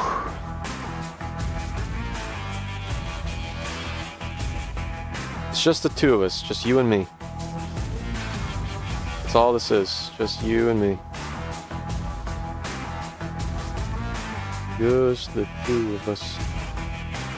I should probably not sing that. Please and thank you. Anyways, I hope you guys are having a good weekend. It's a great Sunday night. A chips and a cold drink. Some Onward content, watching the top teams go head-to-head for the NA regional finalist that will be competing in the World Cup January 6th, 5th and 6th, I believe, and the January 7th will be the official World Finals stage. Please do make sure you are subscribed to this YouTube channel, the Onward Master League. It's going to be a blast.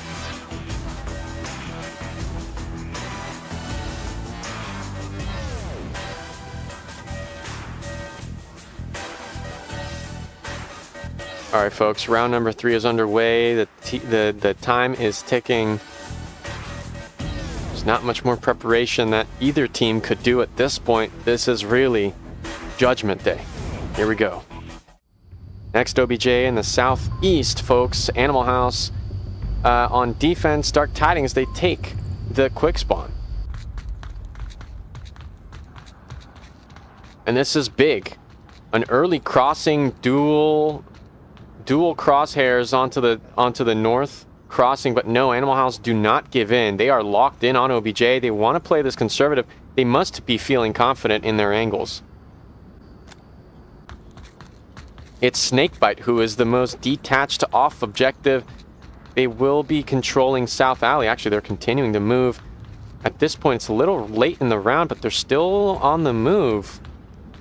Insane. Look at this. Oh my gosh, they just miss each other. Move anymore and they'll start to hear some audio cues. And Snakebite's position is perfect because it actually will be able to deny any Marsoc who push in into that corner. That can wreak some havoc, or whoever's on Metal Shed. This is massive. Here comes Nomad on ice. Again, no Animal House player has pushed across the street northbound. That's not them right now. That's not them. No funny business. You can't do that against Dark Tidings. They will punish you. Is Nomad left-handed or right-handed? Because if he's left-handed, that's really cool because I'm lefty too. But we'll check that out later. And some shots going out by Care Bear. They may have seen Snakebite, or it's a pre-fire through the Metal Shed. Sounds like, oh no way, Lipinski finds GT4 and a TK by Care Bear Funshine as crosshairs actually start to go onto Lipinski. That's the headshot that we've been looking for. Levelot finds him. Yeah, I'm 90% sure I got the refrag. It's a TK, so it's a number disadvantage for Dark Tidings, the Masters at Marsoc, and it's Quokka who has to go against Nomad inside Blue Room. They seem to be ready for that push. Though they almost just got picked off checking out the tablet. He's in that center building of Southeast Courtyard, north side. One just right out the fridge room.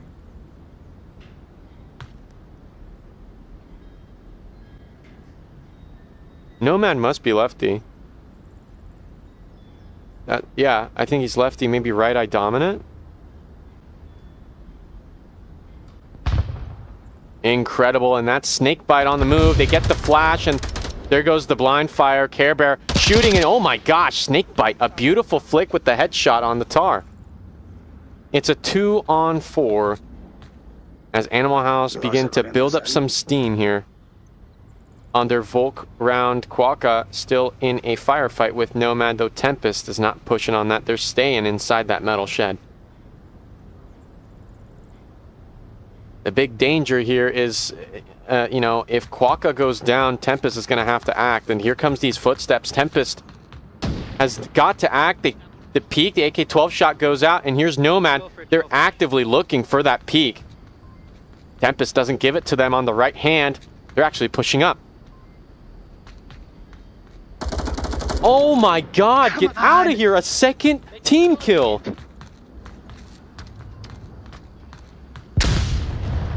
Flash doesn't catch him. Funshine not doing very good. I believe that's a double TK. Might be a double TK. Still in yellow fridge. There's still one in yellow fridge. I think it's the last guy. Look at that long angle by Mobstar. That is the punishing one if Tempest doesn't swing around and get that pick. Funshine's reaction time has got to be the star of the show. Mobstar misses the rotation, and Tempest wins that with a late trade. Oh no, it's Mobstar that trades. It's Mobstar that team downs. A great point for Animal House. The first point on the board today against Dark Tidings. A great defense.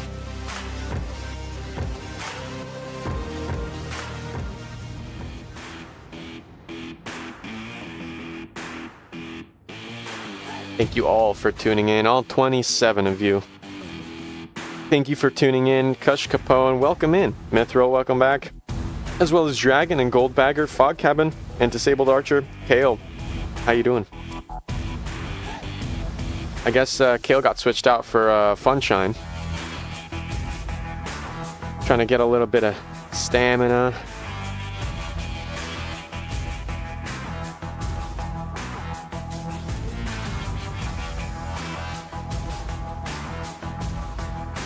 Some big movements here in this round number 2.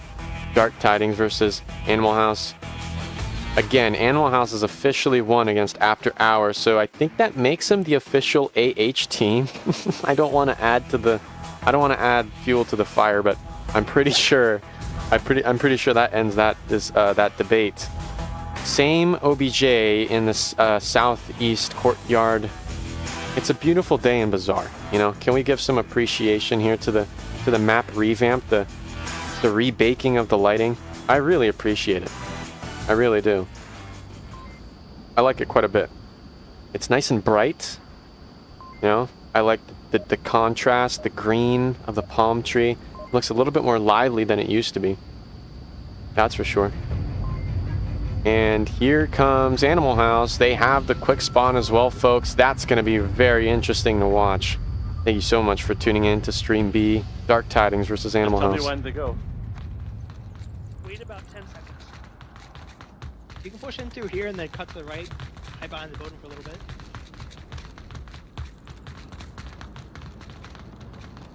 This is the main push. We do have Lipinski on the north watch, and someone is already there. What the heck is that? Funshine has made it to the red crate.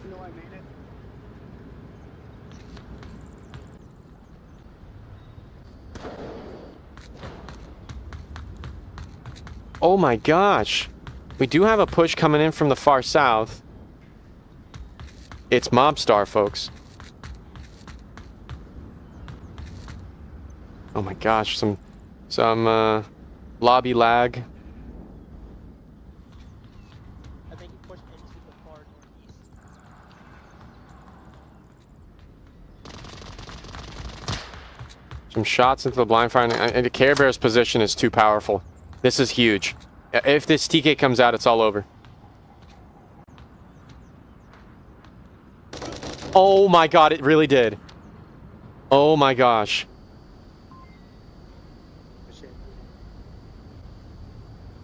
Nomad? Did he call it out?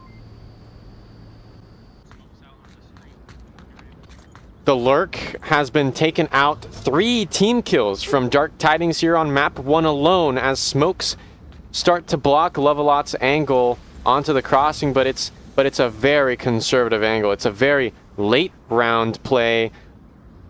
They will punish whoever pushes the middle of the block, and look at Snakebite.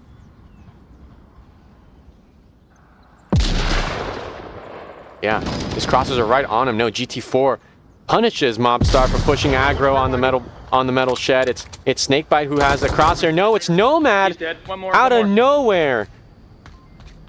Quokka is so danger close. It's 4 of Dark Tidings, but look at them. They're taking control. GT4 finds another. Here comes a second smoke. No, it's Lovelot this time. Lipinski back to him to clutch this up. Another 1v4. An impossible task, it seems, because Animal House, they had a really strong, you know, little puncture into the Volk defense, but they couldn't get the frags on objective. They're just too potent, and now he's got to take care of Lovelot here in the far south, and he hears all these footsteps and audio callouts by GT4 and Nomad. He heard 3 different guns.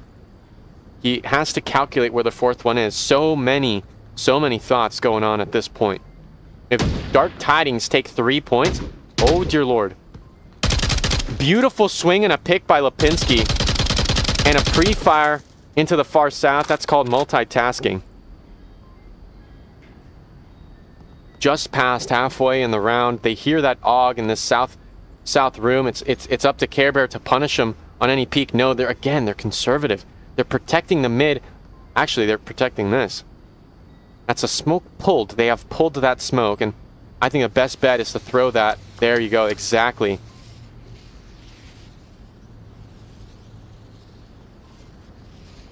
And that gives Lipinski the perfect cover to continue pushing on objective. Now the pressure is directed to Toxic Pain and Nomad, but he's got to move faster than that. He tries to pixel peek, but through the smoke it doesn't work. And here goes a swing. Will he pre-fire where Love is? No, it's Love who finds the kill. A beautiful kill, and it's Dark Tidings with 3 points. This gives Animal House no room to mess up any longer. Map 1 is about to fall into the hands of the home team. Ladies and gentlemen, if you're just tuning in, this is the NA Round Robin Group B. My name is Chumbait. Thank you so much for watching and clicking on this video. Please stay tuned because we're about to see if Dark Tidings can, I don't know, seal that fourth point in for map 1 and go to map 2, forcing Animal House to have to, you know, pull out all the stops for map number 2 and try to win it. Animal House number 1, here's the first point. Animal House, they won strong both maps against After Hours. Number 2, Dark Tidings have also won strong to both maps against Latin Force, and it's really up to this first round, this first map, sorry, not round, that will show us whether, you know, Dark Tidings will have the map advantage, whether Animal House will have the point advantage, and right now it's not looking good for Animal House. They need to zone in, they need to open all their chakras, and they have to do their best to lock down and gain at least 2-3 more points. If you have not heard just yet, some VRML news. Veil by Exo Labs is partnering with VRML for a preseason coming early next year in January 14? I don't want to get that wrong, but stay tuned for the trailer as well in between map 1 and 2 of this matchup against Dark Tidings and Animal House. This time, Dark Tidings are on offense. They have the north spawn for this tank OBJ, folks, round number 5.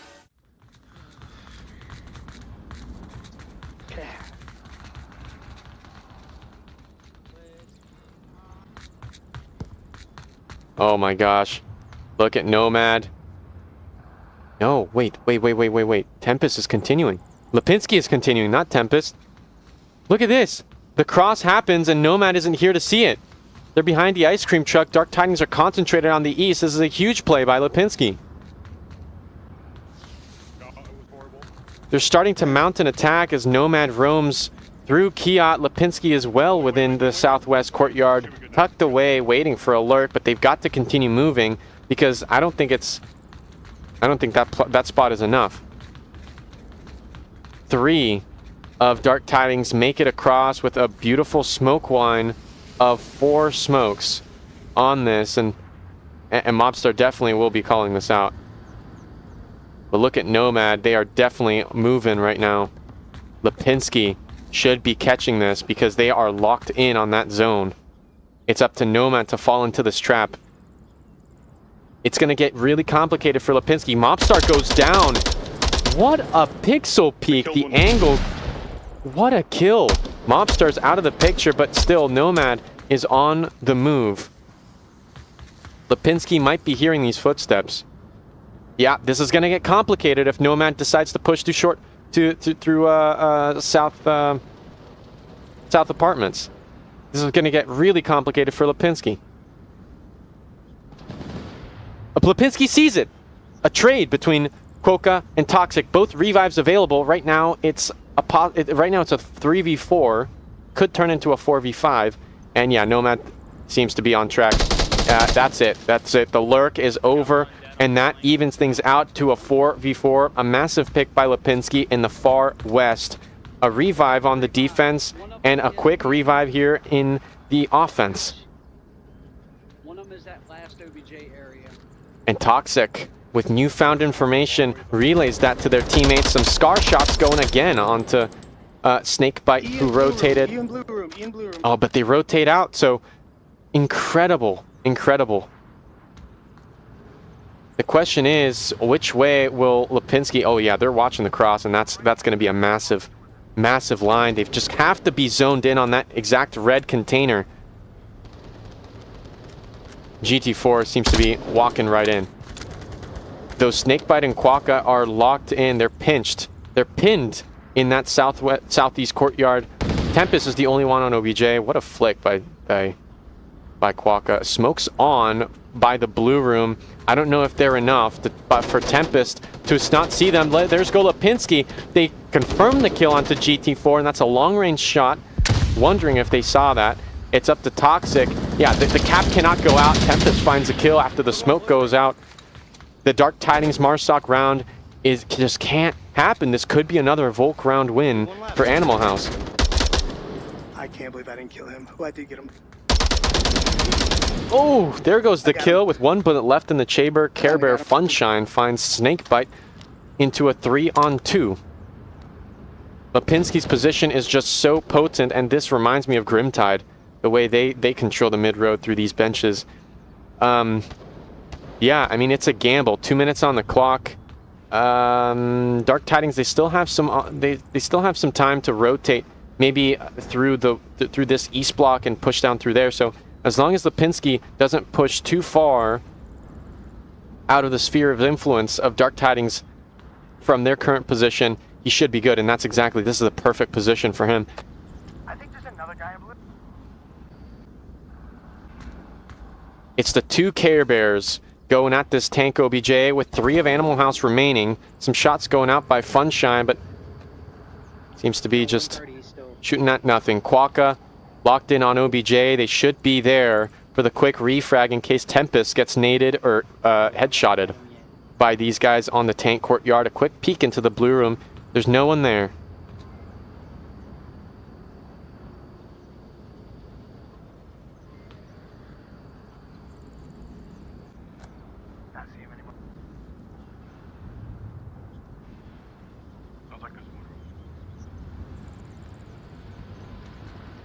Time is ticking with just 1 minute and 10 seconds left. Dark Tidings, now they have spent too much time in this area. They're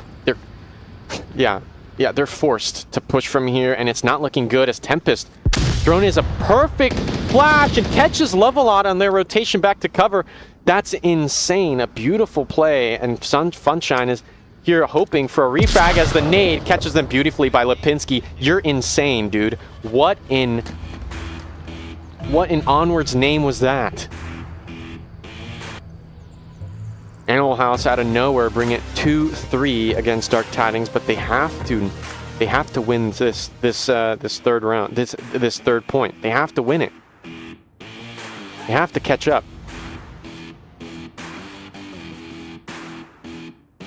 And seeing how they did on their previous Marsoc runs, they cannot make the mistakes that they have been doing. Because that's exactly what Dark Tidings do. They punish you. They don't let those go.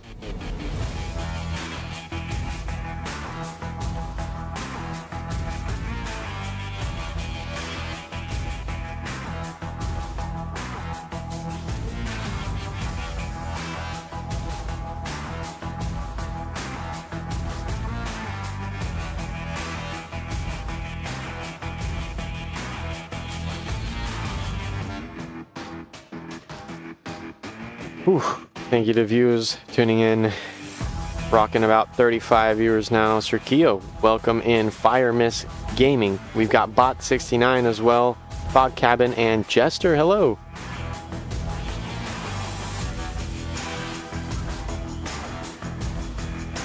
And there go the timers for round number 6. Scary close. As Dark Tidings could not finish it on round number 5. Animal House, Lipinski just had to get that nade. He just had to. Same OBJ, this time Animal House, they spawn in the far northwest. A slower spawn, to be fair, but let's see what they can do.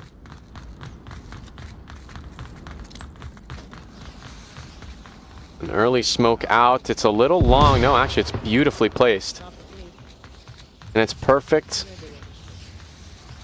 Look at Lipinski. Precise and effortless. Tempest and Mobstar, they'll be pushing into the northeast.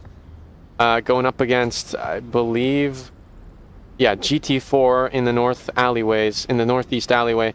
They know Nomad's here. I mean, yeah, I've seen Nomad play here often, and they're just waiting for him to peek, but no, he's got the mini peek. He's got the pixel peek going on the fridge. Guys, this is really exciting because I'm starting to see, you know, like master level gameplay at a consistent rate, and this is just amazing.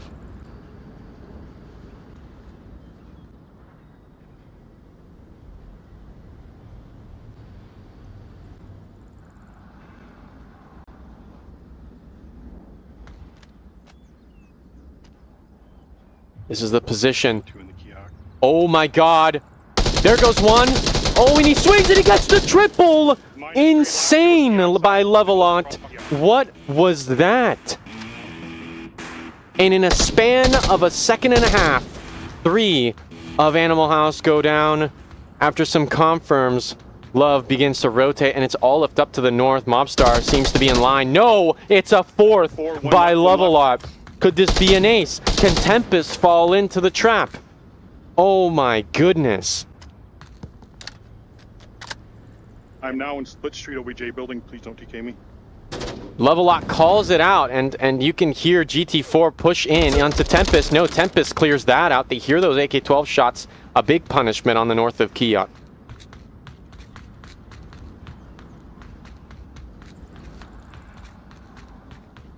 Nomad has that long angle, but look at Tempest. Their route, it actually protects them from Nomad's long angle. They cannot call out where Marsoc is right now. Though, ooh, they might have seen Care Bear for just a split second as they're starting to rotate back. Care Bear's on the hunt for that ace. They want it. And they reroute into this really, really defensive position. Right now, Dark Tidings, they're rocking 4 players.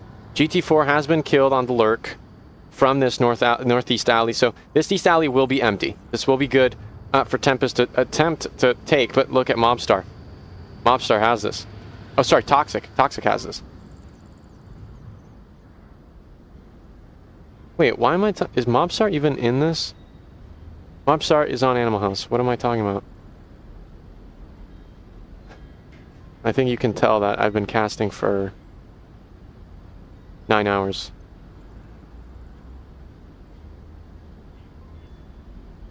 Been casting since 8 my time, and it's now 5:30. 1, 2, 3, 4. Yeah, it's 9 hours. Dear Lord. And this is just round 2, folks. This is just round 2. Tempest making their way, though. They're getting scary close. Scary close to Levelot. Levelot will hear this. Can this be the ace that they're looking for? Nomad takes it instead. Dark Tidings take 4 points. Oh my goodness. And it's a Marsoc elimination. Animal House take away 2. Dark Tidings win. Bizarre 4 points. My goodness. Thank you for tuning in, folks. So far, an exciting map number 1 for round 2. These teams are the best of the best, but Dark Tidings, they just keep winning. Levelot with a 4K.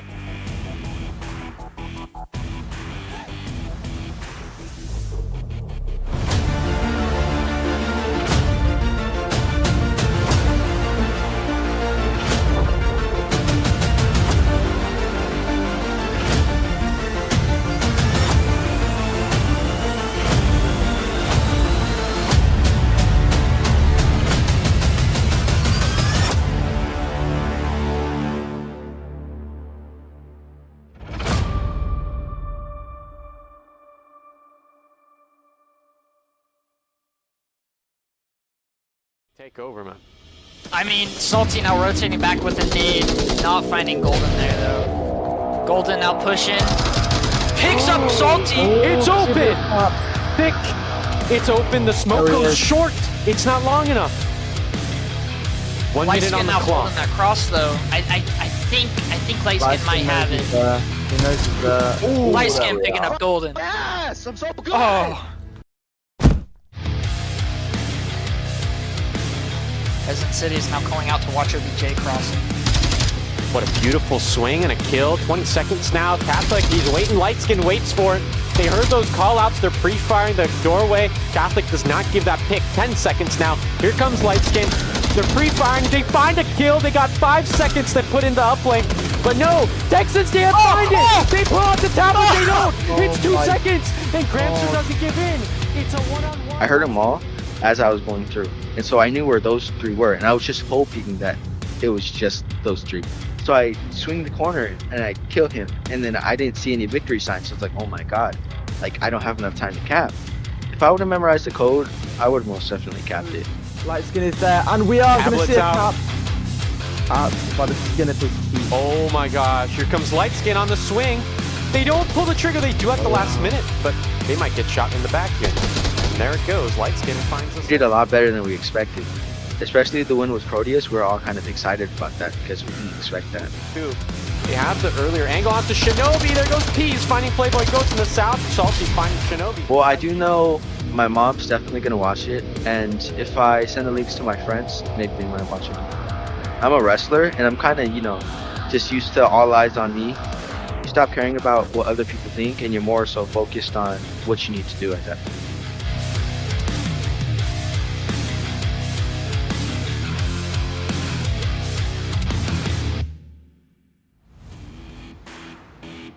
Hello and welcome back to Onwards, VRML. This is Season 15, the round robins for the North America region, Group B. Here on Day 2, and yeah, a huge map number 1. Dark Tidings take Bazaar against Animal House.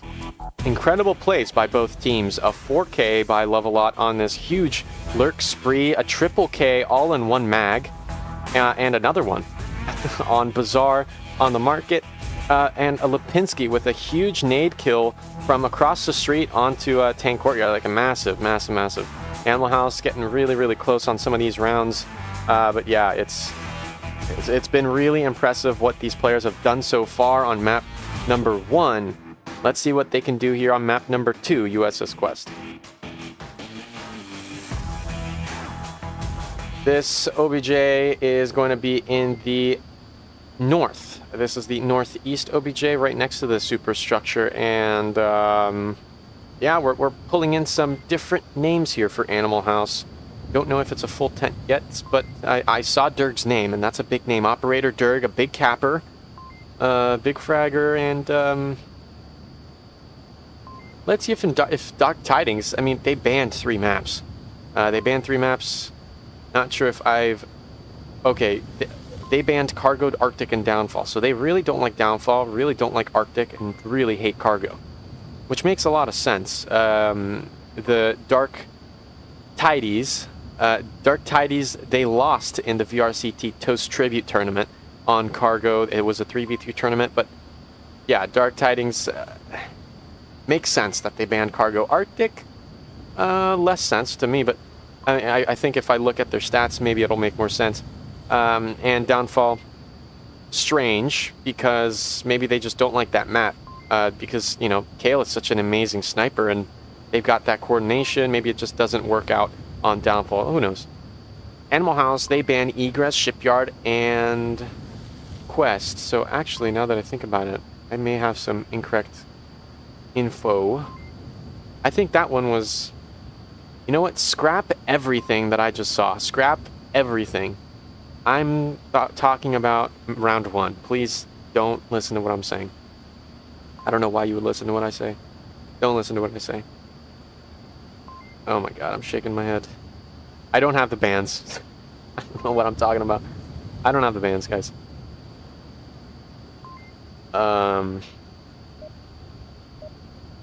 Yeah, no bands that I've seen so far. But here he goes. You can hear the timers beeping down to the start of round number 1. My name is Chumbe, and welcome to the NA Round Robin Group B.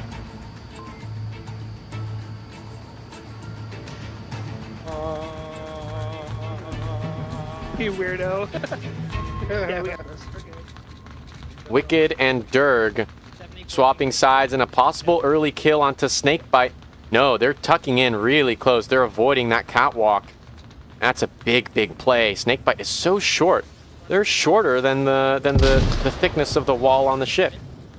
That's a huge advantage, as you know, they won't have to struggle to not get headshotted on their pushes on catwalk. That's a huge advantage.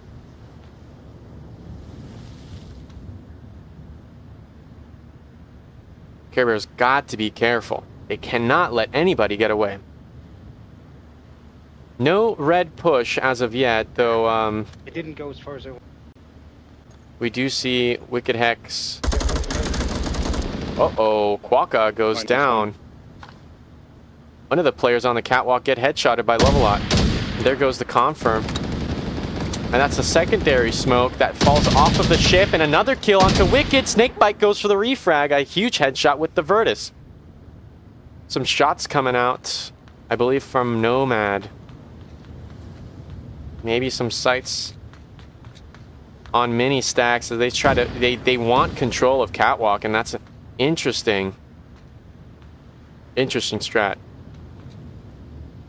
You got to be careful of Dirk, though. This guy, he's a fragger. Believe me, he's a fragger and a capper, holding, I believe, the unofficial. Dirk also is really. Wow.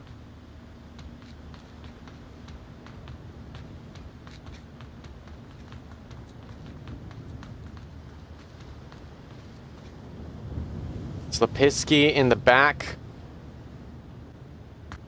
Yep, smoke right on him. Beautiful smoke into that northeast corner. It's a red smoke. And is that a frag to follow it up? It's too well done. A little overcooked. But that's all right. Look at Dirk finding one. Nomad taken down with another headshot.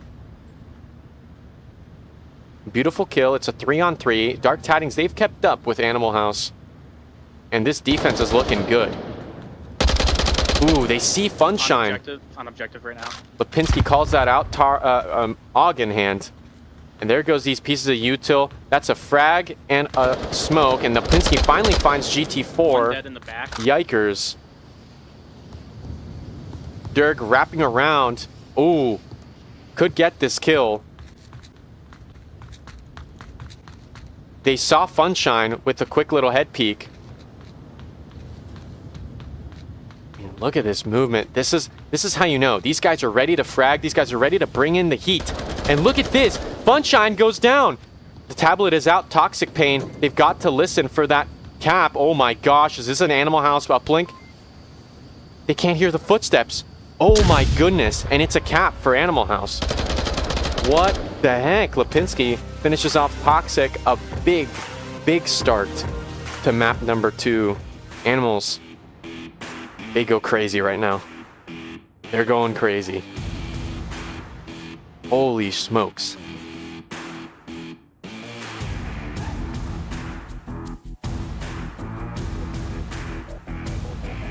Insane. Just past halfway, and they cap it with 3 players against 1. An amazing kill onto Funshine by Lipinski. They were just ready for somebody inside that cargo container.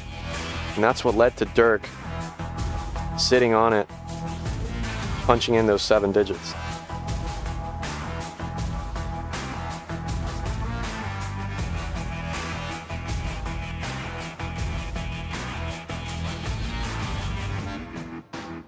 Wow, wow, wow.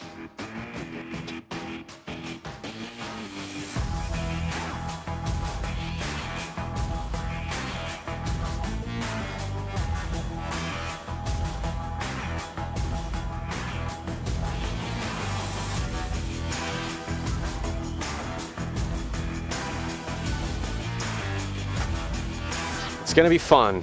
Already 2 points on the board, ready for round number 2. Ladies and gentlemen, Dark Tidings. They're going to have to show what they can do on a small map like this one, but on Marsoc. Let's see if they can do it.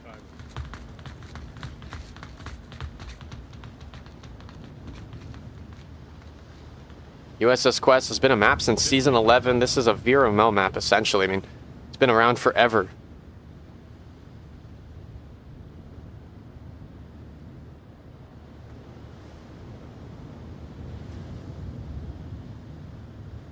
This is very interesting.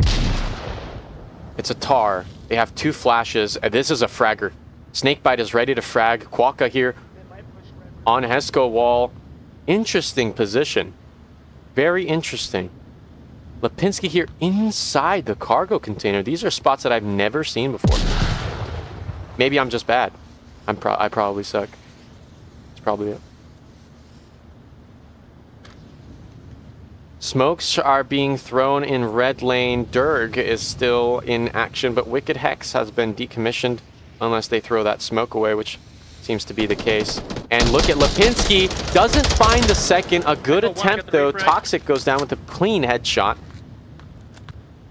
It's up to Snakebite to clean up. No, it's Quokka that finds Love. A beautiful swing and a flash. That's incredible. And a trade. Quokka's still resible, able to give out callouts. They may be able to spot Sunshine. No, they get that confirm out there. And Snakebite is on the move.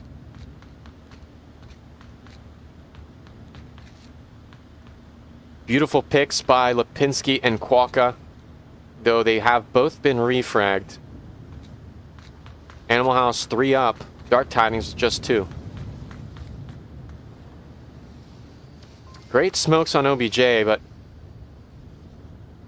not as effective as you know, DT would like them to be. Wicked Hex in an extremely flashable position. Here comes a frag. They hear those footsteps, but no, Funshine is far more south than Wicked may think.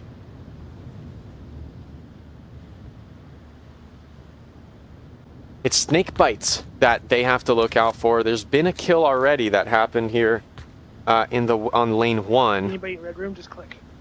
Yeah. Durg must have clicked because they're definitely on red room. That flash was not far enough to catch Care Bear or GT. But Snakebite uses both of their flashes in the onward timing. Care Bear Funshine misses Snakebite's rotation. Actually, no, sorry. Snakebite's on the catwalk. They have no idea. Wicked finds GT, and Care Bear's right there. Here's those callouts, and they're not moving. They're not moving at all. Look, it's Snakebite. They don't seek it. Oh, they do at the last minute. The Tar gets the kill. It's 3 points on the board by Animal House. The progress progress that Animal House is making thus far is impressive, to say the least. 3-0 on a team like Dark Tidings is a big deal.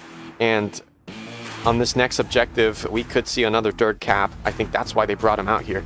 They wanted him to rest up as much as possible and, you know, get ready to put in a 4-0, potential 5-0 against a #1 NA ranked team like Dark Tidings.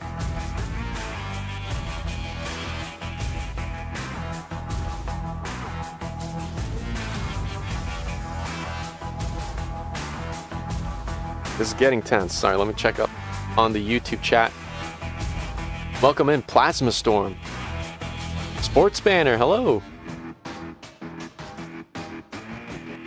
Oh, thank you, Kale, for pinging me about the bans. Okay, so it seems that Dark Tidings have banned Subway, Cargo, Arctic. Makes sense. So it's not Downfall. That was strategic against Latin Force. They banned Downfall and Latin Force. They banned Subway, though, on Animal House, which is surprising. Animal House is a fresh roster. Dark Tidings, they've been playing together for a couple seasons now. But a map like Subway, which requires a lot of coordination and synergy, I'm surprised that they would ban that against Animal House. Downfall, Shipyard, and Quarantine is banned by Animal House, and that makes a whole lot of sense.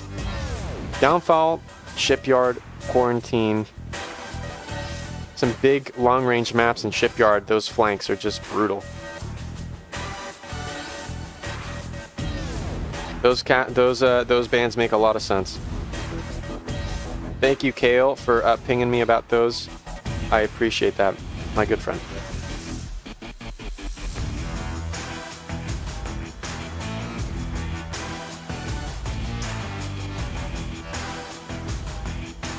Thank you so much, Mithril. I am riding on some caffeine that I'm drinking. A little bit of English tea, dude. I don't really drink coffee or tea, so when a little bit enters my system, it actually goes quite a long way. I was struggling for the EU. I should have drank this earlier. Jeez. Starting to feel more comfortable now, but EU one was pretty rough. But honestly, despite what I say about EU, in all honesty, NA, it has my heart. You guys are so sick. I respect your plays way more. You guys just have that that fire in your heart. You guys have that fire in your breath, because those callouts are sick. Okay. All right, Chumbe, let's tone it down. We're getting cringy now. Next to OBJ is, again, in the south. Still no movement as of yet. Maybe a timeout. I have not received any ping or notification from either teams, but let me check the rosters. It's a full 10. Durg and Funshine are unreadied on both sides, so we're just waiting on the players now, folks. We'll be right back.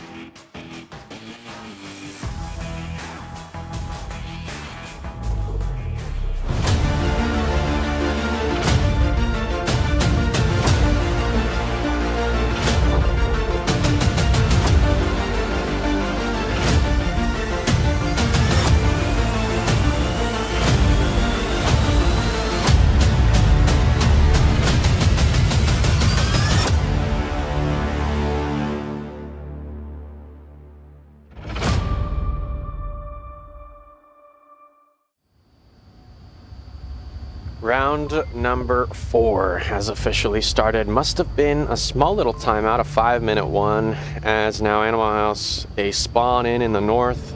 Dark Tidings, they must defend this to avoid a map loss against a team like Animal House, and that's a big ask. That's a big ask because a 3-0 and strong, there were no 1v1s. Massive. Here comes Animal House.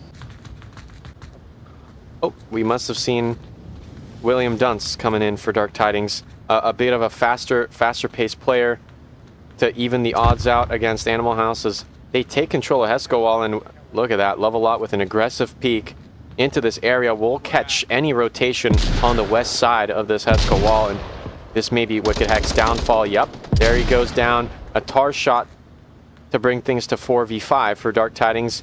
A good momentum, but they have to keep it. There's a second one. Care Bear Levelot has identified a second one. Lipinski's all the way back there. Let's see if he can snag a little headshot. Because this is tough. Headshots are tough. Especially like this. Ooh! Wow. A nice nade down for Quokka by Nomad, and that tar could not find Lipinski. Here comes Durg on the big rotation. Lipinski must have called that out. Or put a smoke on it. I literally can't move. I'm stuck. Yeah, Lipinski is scared to go down. They really are trying to maximize the effectiveness of this Marsoc round, because if they can find a cap on this from Durg, here goes that res. If they, oh no, the flash, it catches him. But look at Nomad. Durg was a sacrifice. Lipinski gets away, and the best capper on Animal House goes down from the south of Superstructure. And oh my gosh, Levelot has these perfect angles. Look at an aggressive peek, a beautiful cooked nade, and it goes short. No way. Overcooked. And not thrown anywhere near far enough.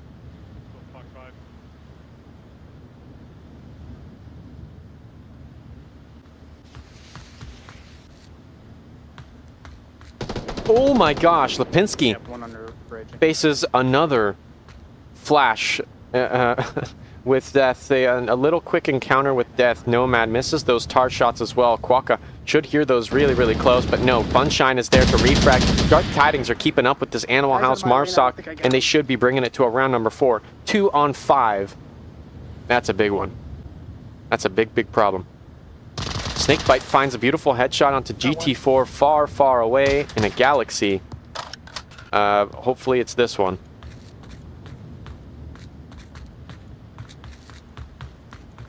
What did you get? Who did you get? That's massive. Oh my god, Lipinski!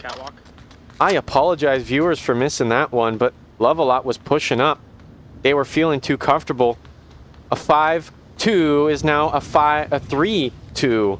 If they continue this progress, it's surely looking good for Animal House, but they just have to continue that with that momentum. Funshine in a really dangerous spot now that Love has fallen. The catwalk is open. Snakebite just has to maintain parallel with Lipinski. They cannot move faster than their team captain. They have to pinch together and get those frags at the same exact time. Dark Tidings again. 3 players up, and here's that swing. They find a third.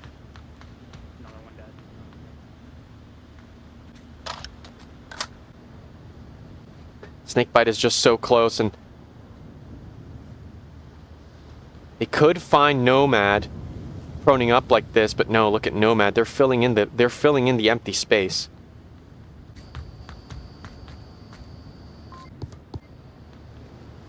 Just so darn close.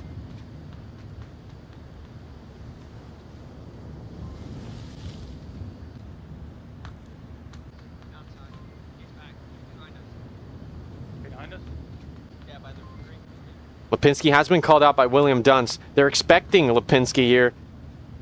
And he does get picked a headshot. Nomad can't get the refrag. Oh, it's Snakebite that gets the kill, and it's Animal House with a 4-0. No cap, though, folks. No cap. It's a beautiful, beautiful kill on the last two. A 2v5 turns into a 2v0. A wonderful Animal House win for their map pick USS Quest. That was round number 2 on stream B, Animal House versus Dark Tidings. Animal House, they have the points. They have the points, which is really impressive, actually. Really, really, really impressive. But yeah, should be a tie, and I really look forward to round number 3. Stay tuned with Chumbade here on stream B. We'll be right back.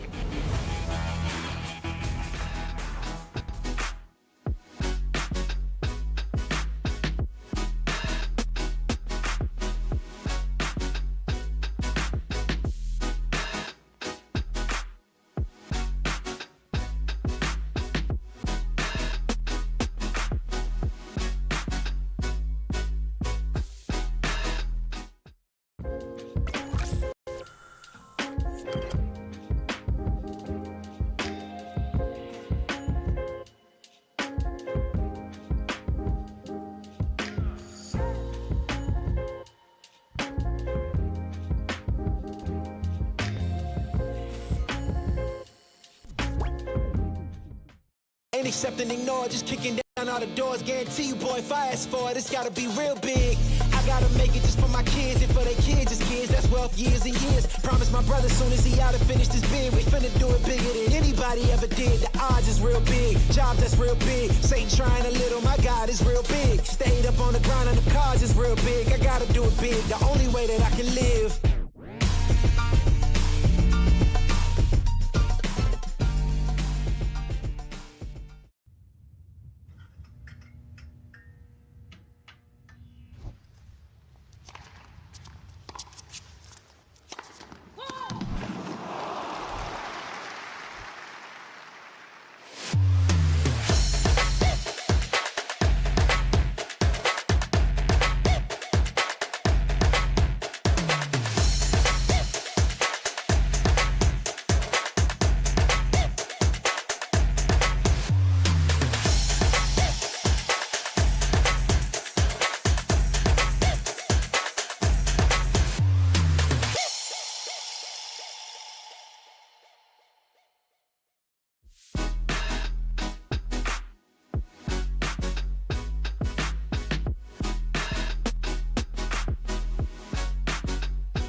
Ain't accepting, ignore, just kicking down all the doors. Guarantee you, boy, if I ask for it, it's gotta be real big.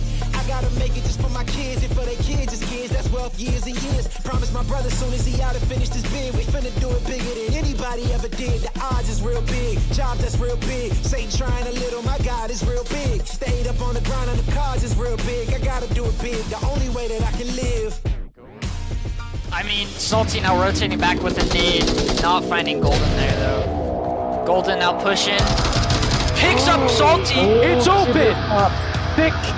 It's open, the smoke goes short! It's not long enough! 1 minute on the clock. That cross though. I think Lightskin might have it. He knows he's there. Lightskin picking up Golden. Yes! I'm so good! Oh! Resident City is now calling out to watch OBJ crossing. What a beautiful swing and a kill. 20 seconds now. Catholic, he's waiting. Lightskin waits for it. They heard those call outs. They're pre-firing the doorway. Catholic does not give that pick. 10 seconds now. Here comes Lightskin. They're pre-firing. They find a kill. They got 5 seconds to put into uplink. But no, Texans can't find it. They pull out the tablet. They don't. It's 2 seconds. And Gramster doesn't give in. It's a one-on-one. I heard them all as I was going through. And so I knew where those three were. And I was just hoping that it was just those three. So I swing the corner and I kill him. And then I didn't see any victory signs. So it's like, oh my God, like I don't have enough time to cap. If I would have memorized the code, I would have most definitely capped it. Lightskin is there, and we are going to see a cap. By the skin of his teeth. Oh my gosh, here comes Lightskin on the swing.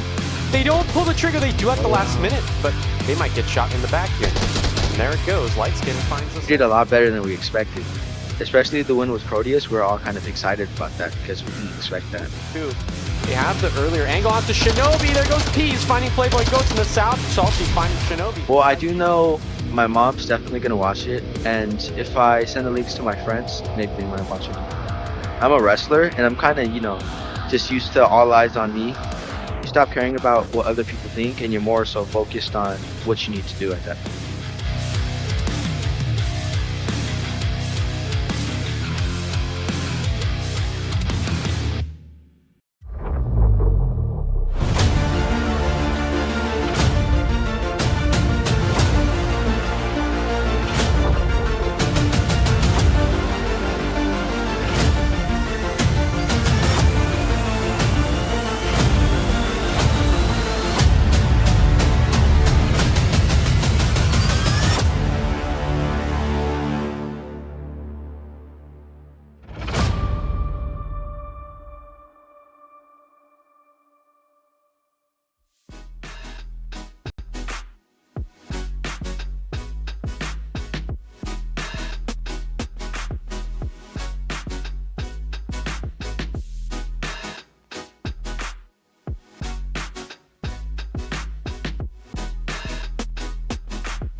Ain't accepting, ignore, just kicking down all the doors. Guarantee you, boy, fast forward, it's gotta be real big. I gotta make it just for my kids and for their kids' kids. That's wealth years and years. Promise my brother soon as he out and finished his bid, we finna do it bigger than anybody ever did. The odds is real big, jobs that's real big. Satan trying a little, my God is real big. Stayed up on the grind on the cars is real big. I gotta do it big, the only way that I can live.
Ain't accepting, ignore, just kicking down all the doors. Guarantee you, boy, fast forward, it's gotta be real big.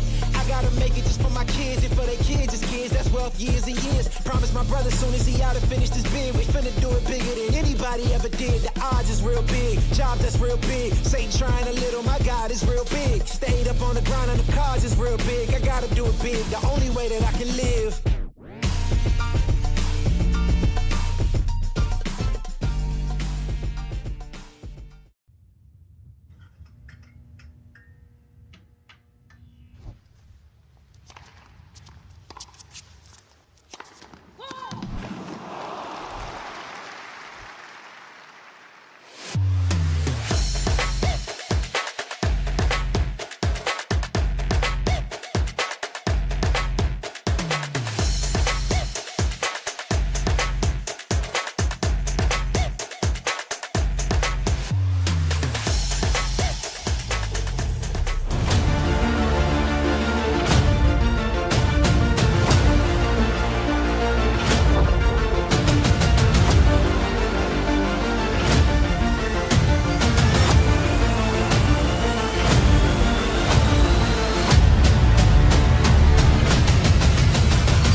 There goes the headshot. Astudis finds the refrag. This could be a double. Here's one. There's the double. It's on the... Every breath, every move, every second. In this game, everything counts.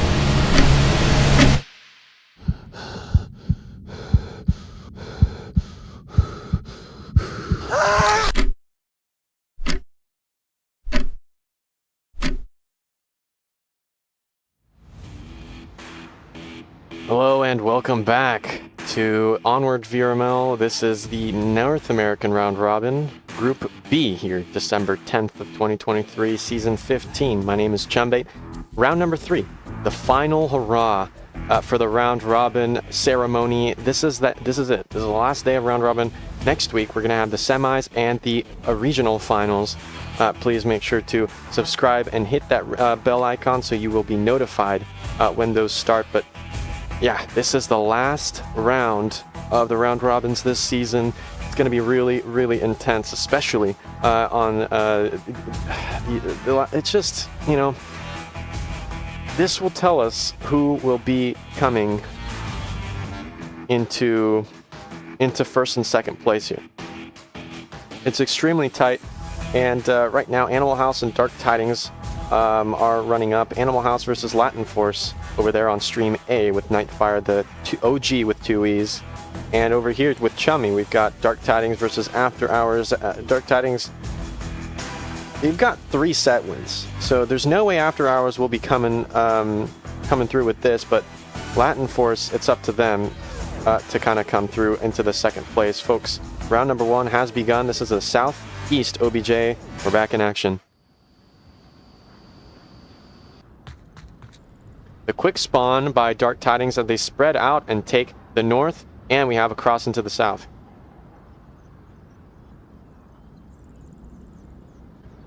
Cracks in.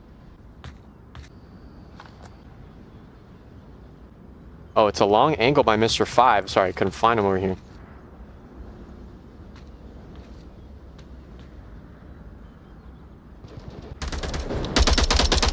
Wow, Chandler was spotted, and there goes the pick by the Care Bear. Love a lot. And they do sure love a lot. He's on the shack close to the fence by the hole. The one I just pre-fired. Mr. 5 has been called out by Love, and that's, yeah. Big turn of events as they now take the north. Ice Cream Chuck, I am stuck in it. Classic. There's one where I go. There's one where I go to. Oh, jeez. That's the headshot heard around the world, and McLevelot goes down. Why? Why? Just why? Why? The one in behind tank. Please. There's one in the corner at this southeast objective. In the corner of southeast objective. Dark Tidings, I mean, careful now. Ninja could pull something out, but those AK-5s...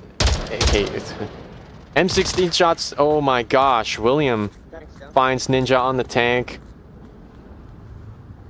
A good call out as Mr. 5 relocates after headshotting Levelot into tank. Tank house. I'm starting to see a pattern, you know. Nomad really likes the ice cream. They like taking control.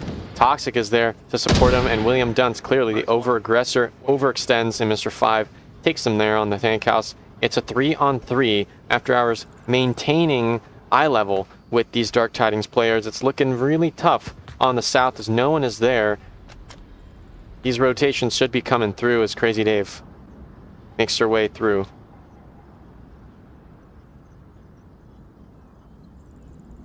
Yeah, no easy frags from the south. They're gonna have to push in. These After Hours players are tucking in great.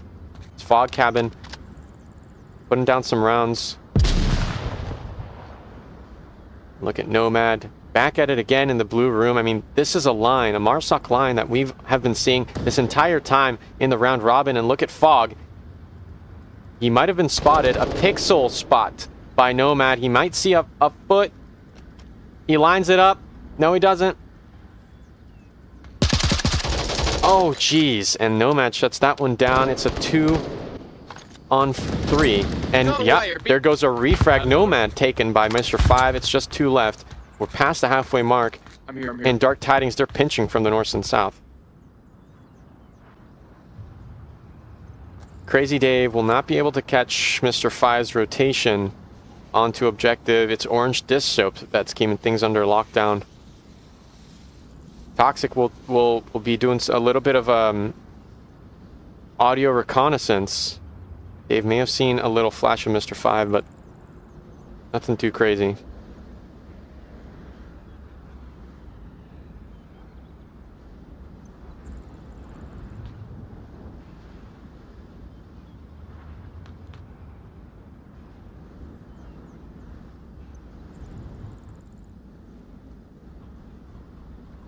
Two minutes now on the clock. Look at where Toxic is right now. They are making some moves, but Crazy Dave has to keep up. Right now, Toxic is essentially on OBJ. They are really moments away from putting some pressure in on the Orange Dish Soap, who is on the far west corner inside the OBJ courtyard. And there goes some shots. They're putting down range through the metal shed, but look at this. Crazy Dave is not here to punish that position. They don't have eyes on the far south. Orange Dish Soap just trying to find Toxic. Maybe through a blind fire across the top of those windows. Look at that. Crazy Dave really... Oh my gosh. The pre-fire comes through and they're completely exposed. Mr. 5 will be expecting, and so will Orange Dish Soap. Mr. 5 with the quick refrag. My goodness, it's a one-on-one. A minute left. And Crazy Dave should have heard those shots. I think they're sitting here waiting for the flank because, you know, the last defender cannot afford. Actually, Crazy Dave shouldn't even know the actual kill count. So they're still expecting one guy south, and that's just not enough time. They should hear those scar shots again. Here goes the confirm onto that shot, and Mr. 5 is waiting at the finish line on OBJ. It's just, there's not enough time for this Marsoc to rotate around to the north and try to find Mr. 5 another way. This is it. This is Dave's moment. Oh my god, get out! How the heck did he do that? What? This guy's insane. What?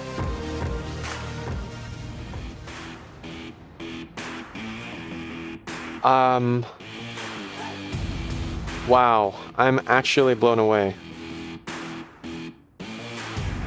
Forgot to round reset the points, but incredible clutch, the 1v1 coming through in the last 15-20 seconds.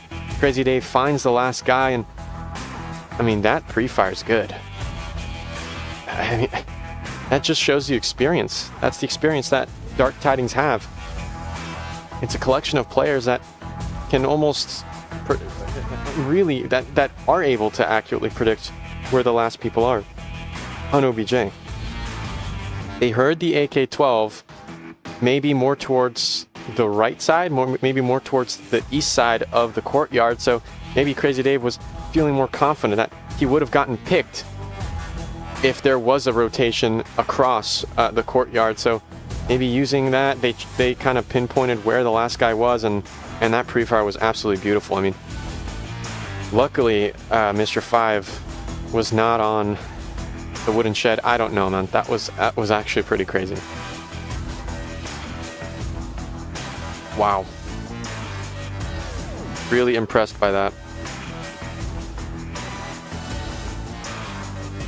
It's round number 2 here for the round robins of North America. Dark Tidings versus After Hours go head to head again on Bazaar, this time After Hours on offense. Dark Tidings defending the Southeast OBJ. Folks, thank you for tuning in. After Hours with the same quick spawn as we hear some shots. They're there. Straight west. And of course, Lovelot is the one to catch the quick spawn of smoke thrown down onto the mid road, and that... Actually, no, Lovelot still has eyes on that early cross. as they actually begin to mount an offensive in the north. Closely. Look at Ninja and Chandler.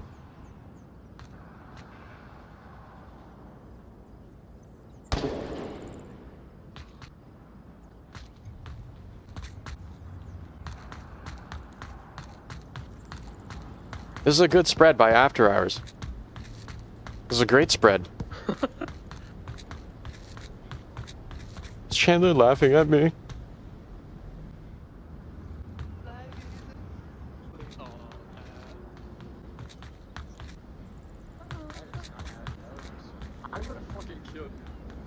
Damn. Crazy Dave in a position that he was pre-firing earlier. Maybe he just knows how potent this position is. We should be expecting quite a few kills from him.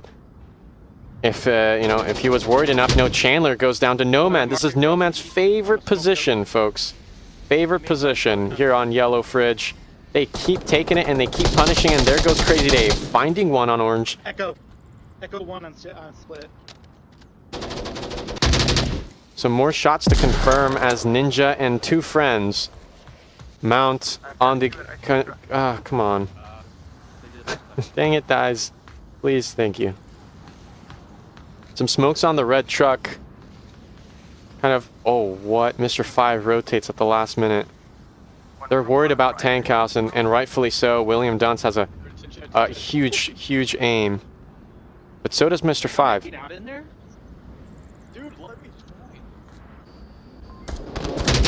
Look at that, a frag onto Ninja. Toxic.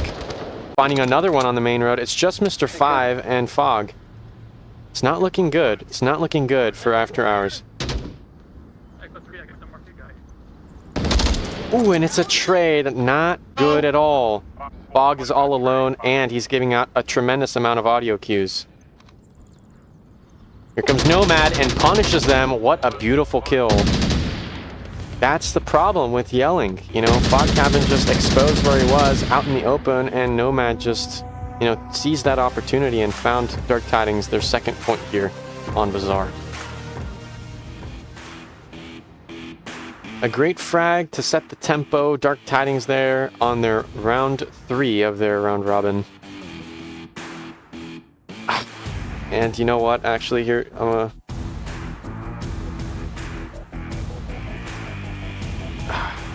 gonna be honest. I think for this OBJ, Kiat OBJ, I think they've got it. Kiat OBJ, it's extremely difficult to defend, and unless After Hours pulls something out of somewhere, right now the chances are not looking good.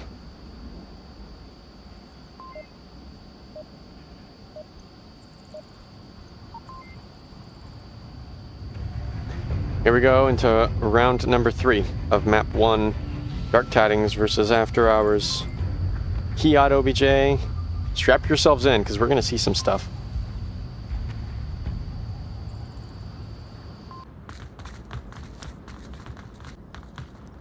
Dark Tidings, they spawn in the southwest. And that should be a strong west push. Yeah, look at them mounting over here. Toxic Pain leading the group. As well as these beautiful crosshairs by Dave and Love-A-Lot, watching that cross into the southwest, the west courtyard. But look at After Hours. They're really heavy on the east. A good concentration by Mr. 5 on the west, but not too crazy. They can push out on the stairwell and do some damage. But this is the focus. This is the east focus. Fog Cabin and Friend controlling the east block, and yeah, After Hours have decided to put an emphasis on that, and it, you know, Dark Tidings just luck, or what? Some lag there, but oh my gosh, oh dear lord, oh gosh, oh my goodness.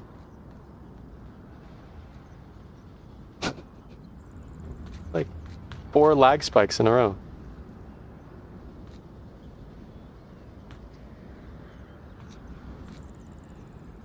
Yeah. Dark Tidings, they're a careful team, you know, and they're making sure that there are no lurks that are unaccounted for. But look at this, Nomad already on the way. I'm at the northwest corner. It's Chandler who he's got to worry about, and Chandler may be seeing this all through the cracks. Any eyes on Market? And no, they're not. They're not actively peeking this. Now they are. Do they see Nomad? Yes, they do.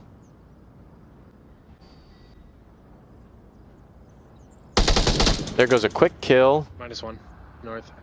And one down from Dark Tidings. He was northwest. Care Bear's watching. Oh my god, Chandler with the second. It's a headshot this time. A beautiful shot. 2 down on Dark Tidings. A definite hit to the pace here in the north flank. No pre-fire coming onto Chandler's position, and they bear those consequences. Again, a heavy east emphasis from After Hours. Dark Tidings don't know this.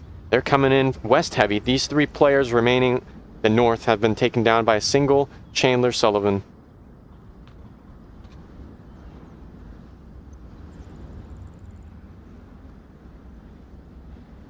I mean, you can see these angles, right? Look at these angles. A fog cabin watching the cross here through the fountain. We've got Ninja here protecting, I believe, Mr. 5, right? And Orange Dish Soap roaming around on Kiat. Mr. 5 taking control of West.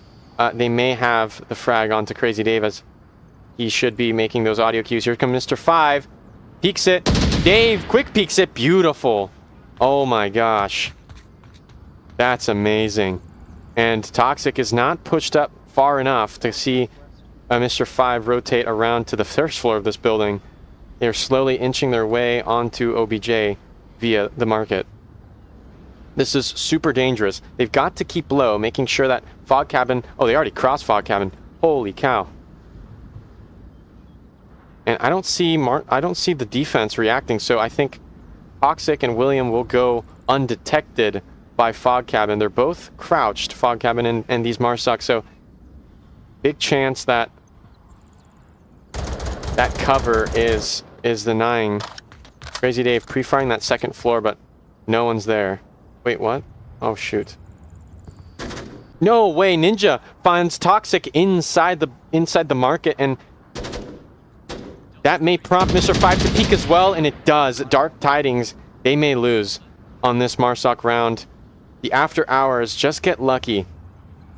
They scan the bazaar briefly, and the slow movement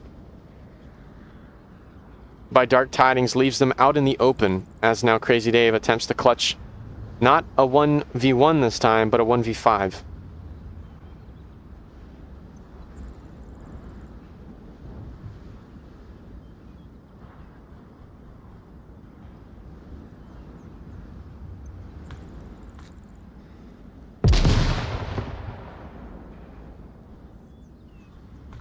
One minute and 15 seconds and counting. Crazy Dave does not have much time left to I don't know, find a point out of this situation. It's not a good place to be in. 1v5. It's not easy for anyone.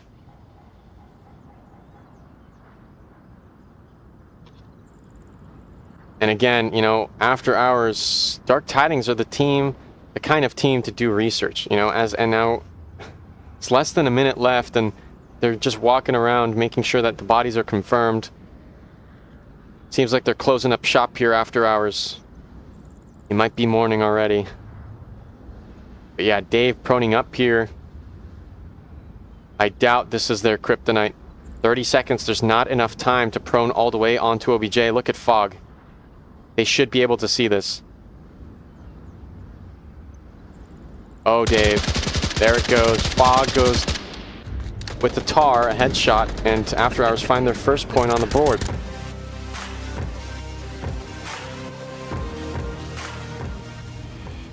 Interesting. Interesting. Yeah, Dark Tidings with their streak of Marsoc wins, they couldn't handle the defense on this one, which is surprising because this objective is quite a challenge to protect. After Hours now swapping, they will try an offensive run on this Kiat OBJ, and it's up to Dark Tidings to kind of put a nail in the coffin and ensure a round win on Marsoc after this defense one. An incredible quick peek by Crazy Dave, and that's really what let him. That's what let him live. Beautiful.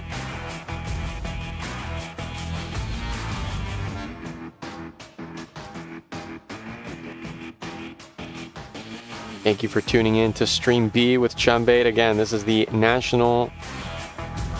Why do I always say national? I don't understand why I say national. It's the North American round robin group B. Round number 3, where Dark Tidings are going to try to contest map number 1. After hours, they did not give them an easy time though on their Marsoc push, and they took a Volk win.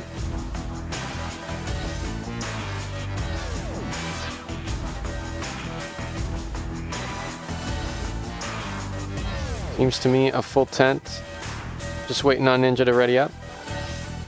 Oh, and we may see a round reset here.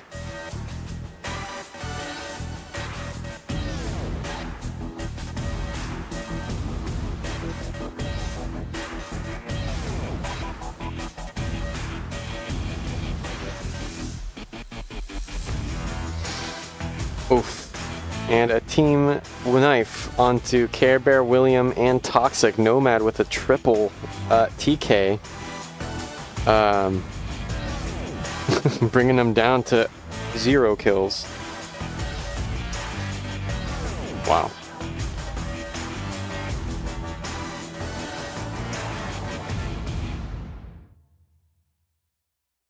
And here we go. Round number 4.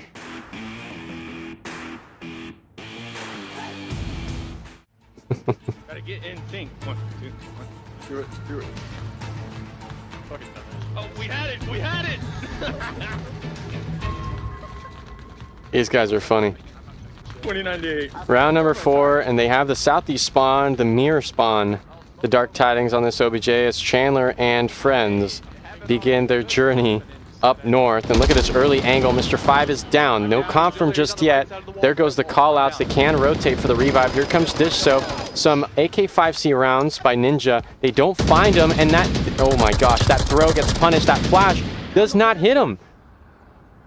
Where's the revive onto Mr. 5?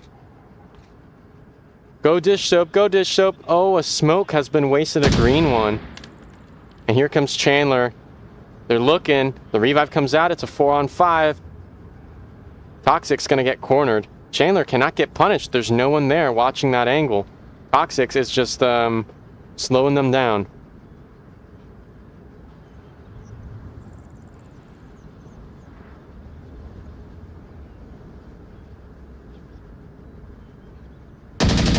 Oof.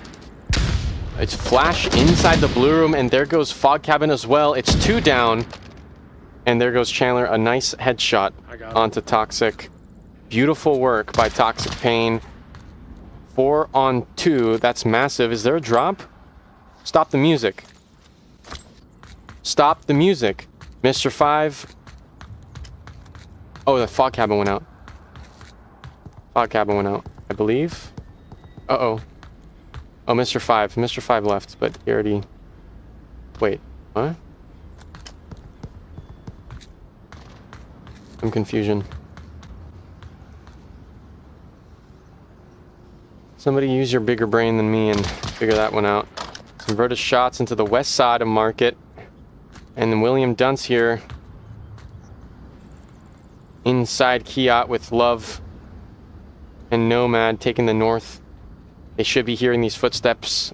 All these players know. And here comes Sullivan. Yep, pre-firing through. After hours, they know how powerful that position is. And that should have gotten some. And, you know, blind firing these positions with a Virtus, I mean, that's a waste of a mag. And, nope, they'd rather pick up a nade.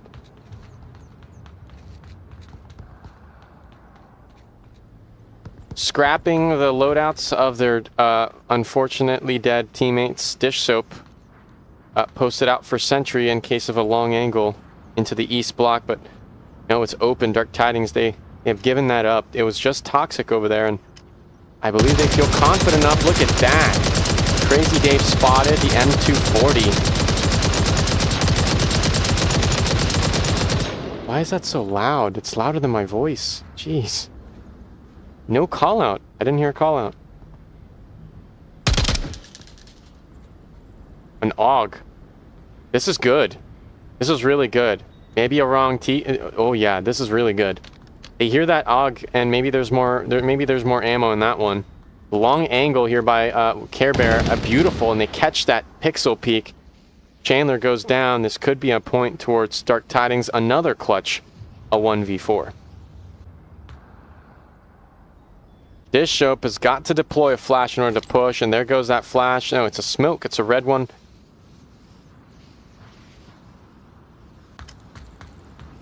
Not much they can do here. 2 minutes 15. No kills from After Hours apart from that refrag from Chandler. It's not looking good.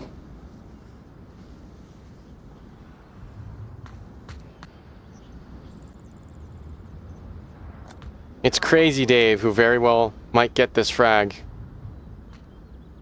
If Orange Dish Soap does some funny business. They seem to be rotating back. I mean, this is Chandler's area. Sorry, this is Care Bear's. Oh my, that gun is so loud. 1 minute 30. Care Bear may have a flash and could deter them in the last moments. Just a smoke. Just a smoke.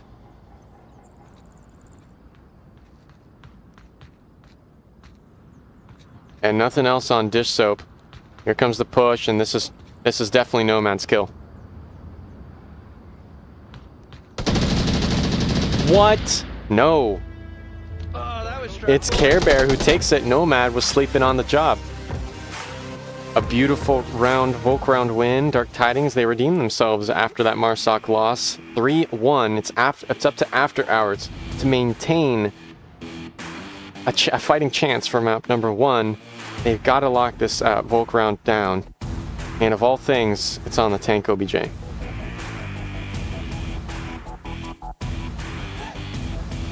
Tank objective here in the NA round robin. This is Group B. Dark Tidings versus After Hours go head to head on map 1. Dark Tidings are just a point away from locking it in their favor, but After Hours, you know, they may have Volk advantage on this as long as the intel is good.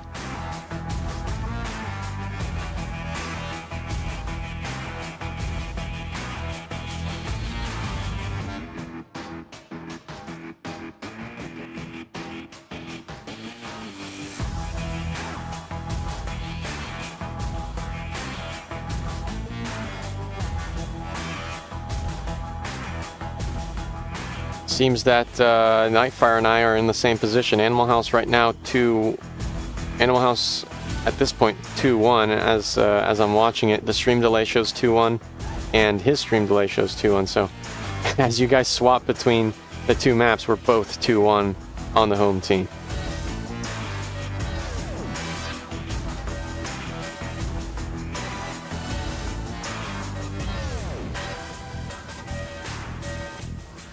We seem just about ready to start, and I just want to give a quick shout out to all the viewers. Please make sure you are subbed to the YouTube channel. Thank you so much for watching and being active in the group chat.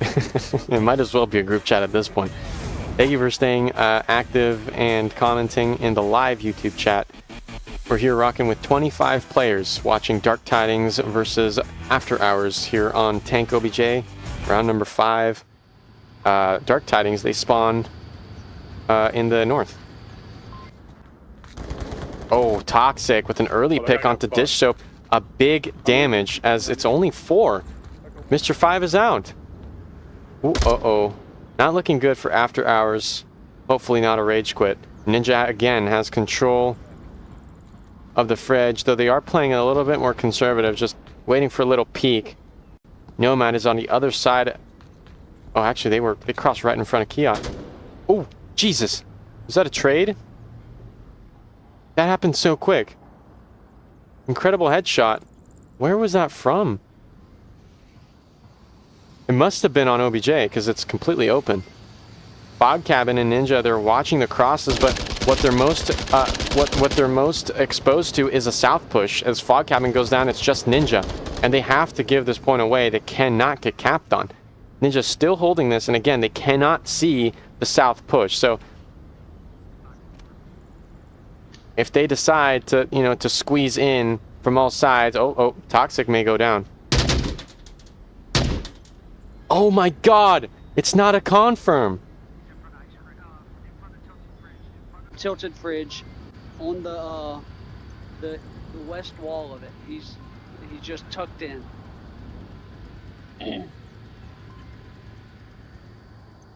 All right. You should be hearing these footsteps. William Dunce, jeez, is approaching steadily. Nomad as well. Here comes the push by Ninja. Oh my gosh, he downs a second. William Dunce goes down. Nomad, Crazy Dave is up there. And here goes Nomad, catching him from the back. It's a 4-1 by Dark Tidings. A great attempt by Ninja. They could not wait any longer. That south push was just, the risks were just too great. They had to push out, and they did manage to find 2. Map number 1 locked away for Dark Tiding, 4-1. Stay tuned for map number 2. We'll be right back.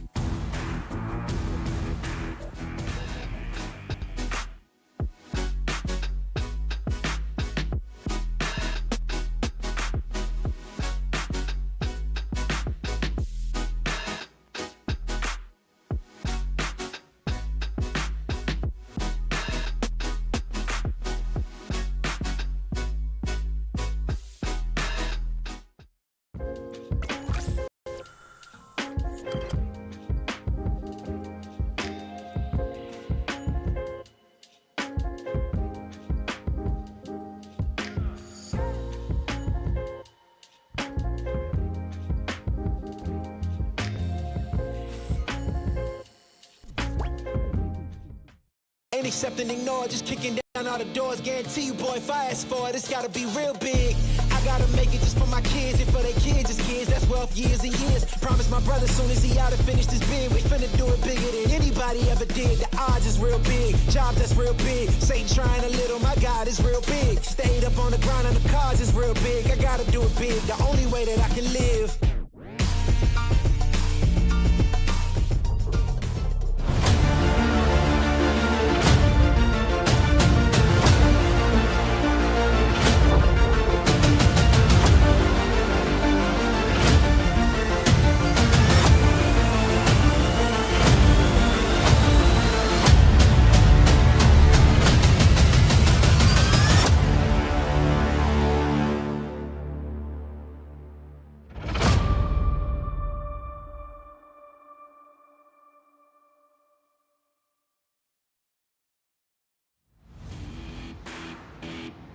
Welcome back, ladies and gentlemen. We're here. Map number 2 confirmed and has been started. It is indeed Tanker. I'm really pumped for this one. It's going to be exciting after hours, starting off with just 4 players on offense, and that's going to be really tough for them. Again, folks, Tanker, map 1, map number 2, round 1. Jesus.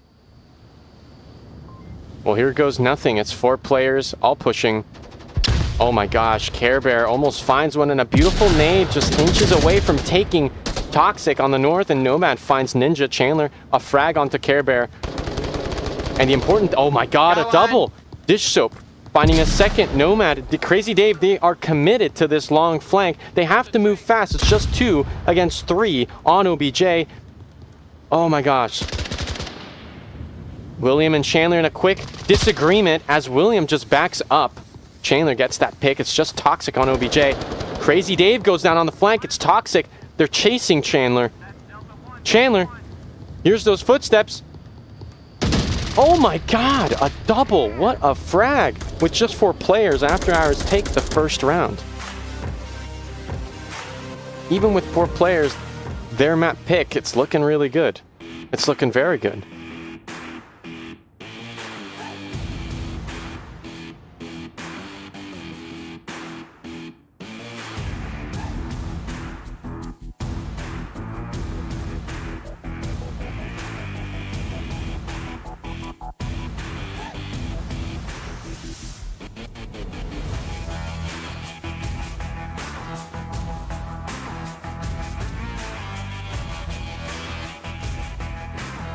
Oh my goodness.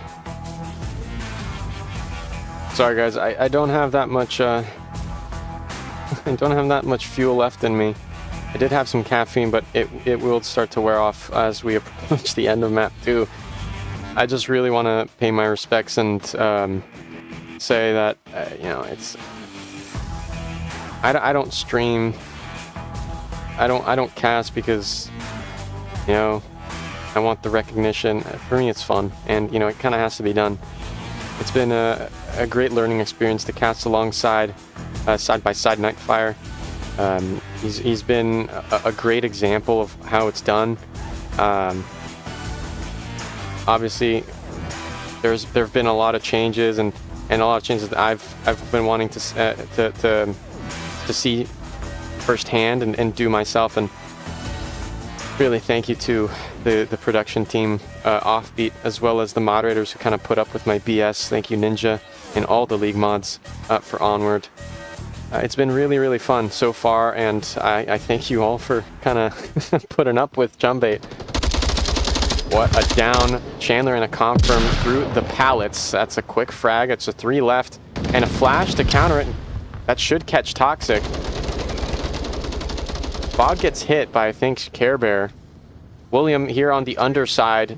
Dish Soap may have a little heart attack as he hears footsteps on him. You know, William is pushing northbound. Fog Cabin ready to go on this angle, and it's super tight. Toxic, if they peek this a little too slow, it's Fog Cabin's kill, and it's a trade. Both Rezable. Where is William Dunce? There goes the revive. They need as many players as they can get. Nope, Ninja's down, and there goes the confirm. It's just 2 left against 4. Again, William Dunce. Oh, no way. That nade barely gets Orange Dish Soap. This is the angle as William Dunce starts to make their way from the far west, and this is the pinch that will get them all. I think he just held the trigger.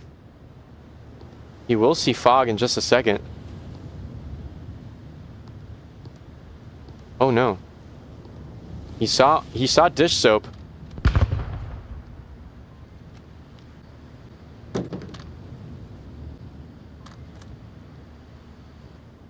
Wait, what? Okay. Not sure whose cameras those are from, but it's not looking good for Dish Soap because he's completely exposed. William may get a pick onto Fog since he's making so much noise, and he does pull out tablet just to make sure he's spatially aware of where that sound could be coming from. That minimap is really useful in understanding the geography, the obstacles in place, the little nooks and crannies where that Volk defender may be at. And here comes William.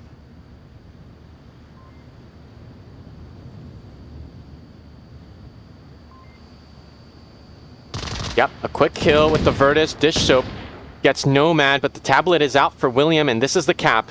Dark Tidings would put in 2 points unless it's a mono cap. They better not the kill. No way. Dark Tidings, they get the kill. William was there on OBJ.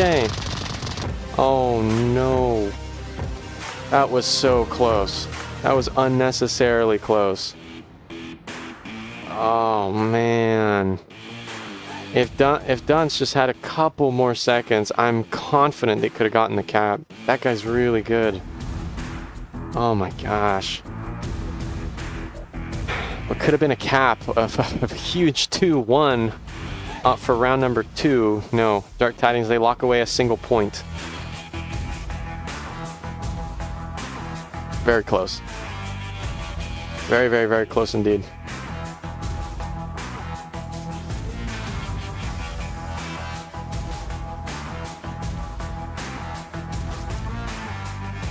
Yeah, I mean, huge respects to these teams. I could not do this. I could do none of that. Not at all. Next objective is in the far west. It is inside the superstructure of the tanker ship. This one's tough because the windows are penetrable, guys. The update early in Season 15 enabled shooting through the windows, which only makes sense, right? Like, how was that a bug for that long? But yeah, it's looking really good. The uplink looks green. Okay, there we go. No more filler. We're starting. After hours on offense. Dark Tidings defending here. Map 2 of the last round of the North American round robin. Still rocking 4 players after hours at a disadvantage from the get-go.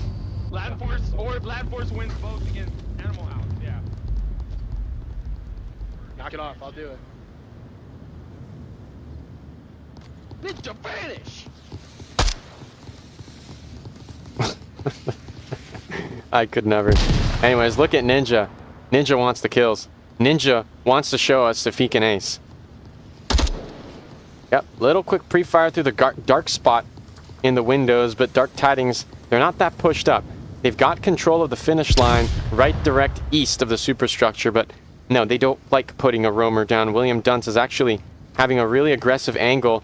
That's a flash. Toxic Pain finds Chandler, and Ninja almost goes down to William Dunce inside the objective. Care Bear is here to swing around and get that refrag. Maybe Toxic finds a second? Please, life. Whoa! Oh my god, Ninja. Heard those AK-12 shots and did nothing.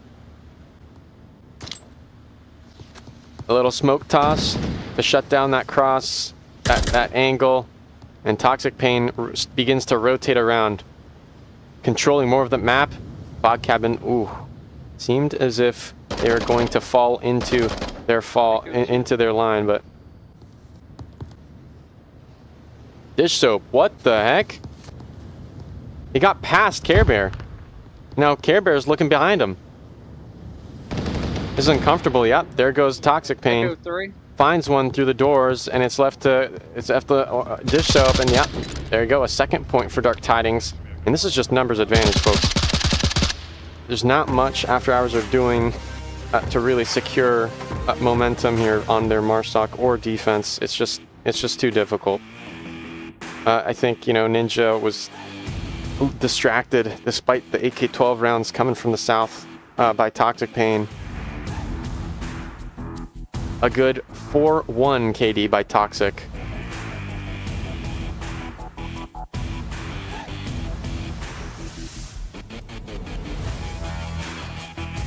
Okay, so the windows are penetrable, but we can't fly through them. So there's glass, so it means that the windows are made of glass, but it doesn't look like glass.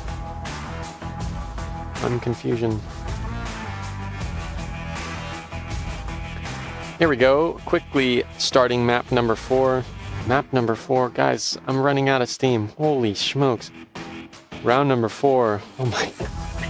Dark Tidings this time on their offensive round. They want to go for cap, you can hear the code. Cap with white phosphorus on. 228,007. Hardly read that motherfucker. White phosphorus is in reference to the white phosphorus night vision filter, as these early angles into the possible Volk pushes go out. William Dunce pushing in the north underground alleyway. Look at Ninja Salad making their way onto the south one. But it's a slow push. We've seen so many nades on this position. Will they swing it? No, they take that beautiful position. They should be able to get a pick through that hole, which probably shouldn't be bulletproof. I'm pretty sure that's... Oh my god. Get out of here. A TK and William Dunce frags them both out. It's just left up to Ninja and Friend. What? Echo 2. No way. Dish Soap, it's all you, man. It's all you. Barely gets away with that as they now retreat into the building. Yeah, and this is the big thing. William Dunce, they're in here. Dish Soap, they should be hearing this unless the uplink is too loud. They're pushing this, they drop down, and they get the pick. What a mad lad. It's a 1v4. Somebody help me. William should have a syringe. Somebody, I'm here. Oh no, it's 3 points. Toxic finds him through the windows. No cap, unfortunately. They got the pick, no flashes. Interesting. Good drop down by Orange Dish Soap. That was insane. Let's take a look at that one more time. A great drop down. I mean, William Dunce, they were hearing their footsteps and everything, but that drop down was too much for William to handle. Wow. Interesting.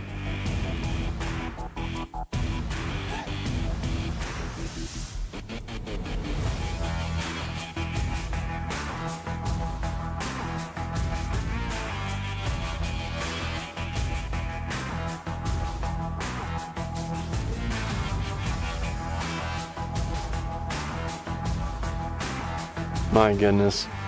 And you know what's really exciting is that if Dark Tiding, if they take this, if I am not mistaken, which I usually am, Dark Tidings, if they, that's the wrong challenge. Okay, just give me a second.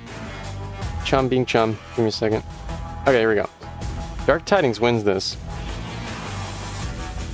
That means it's 2 points in the ranking, and Animal House are just, oh my gosh, right now Animal House is in a 1v1. Tempest versus Argentino. I think Tempest gets it. Yep. Okay, so Animal House got that. So is there a way that Latin Force could find a pick? No, I think it's been confirmed. Animal House versus Dark Tidings, because Animal House just won.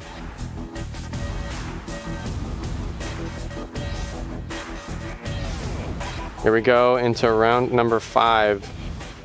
This is the Underground OBJ as they pre-fire. I mean, they're trying now. Toxic Pain gets refragged by Fog Cabin. Did you get him? A nice... Oh, shit, get the revive. Watch out. Don't move, bro. Stop stealing my ammo. Got that on cast, boys. That was funny.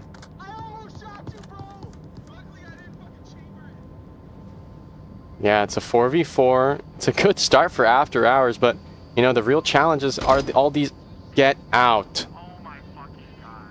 That's who I almost shot!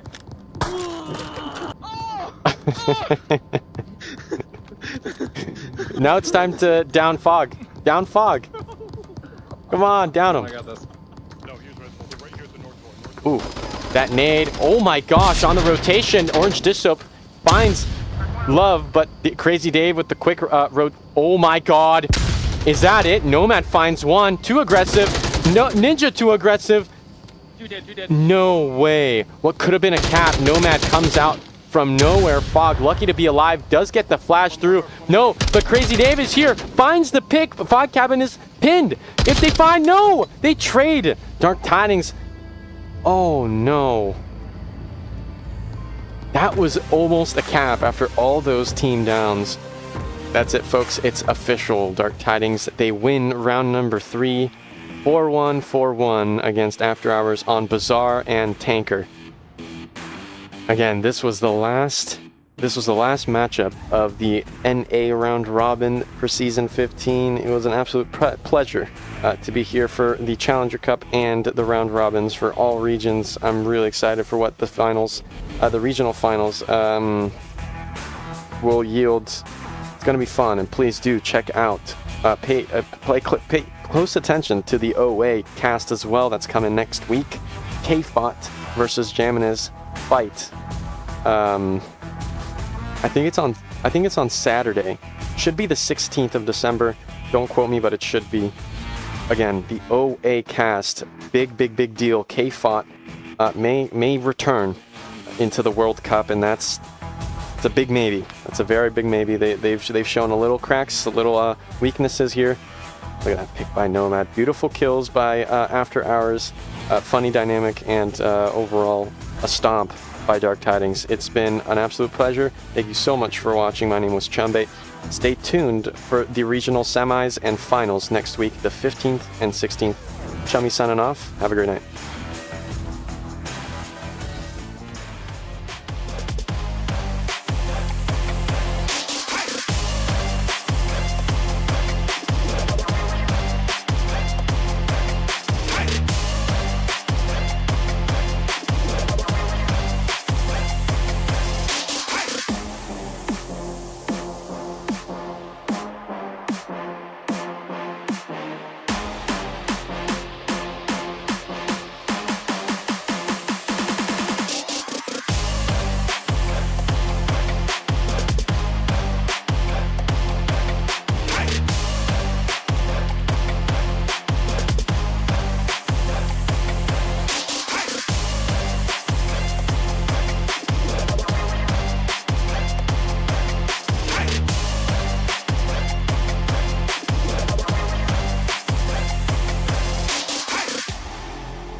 Onward VRML is brought to you by Downpour Interactive, HyperX, ProTube VR, VR Cover. Thanks for watching VRML.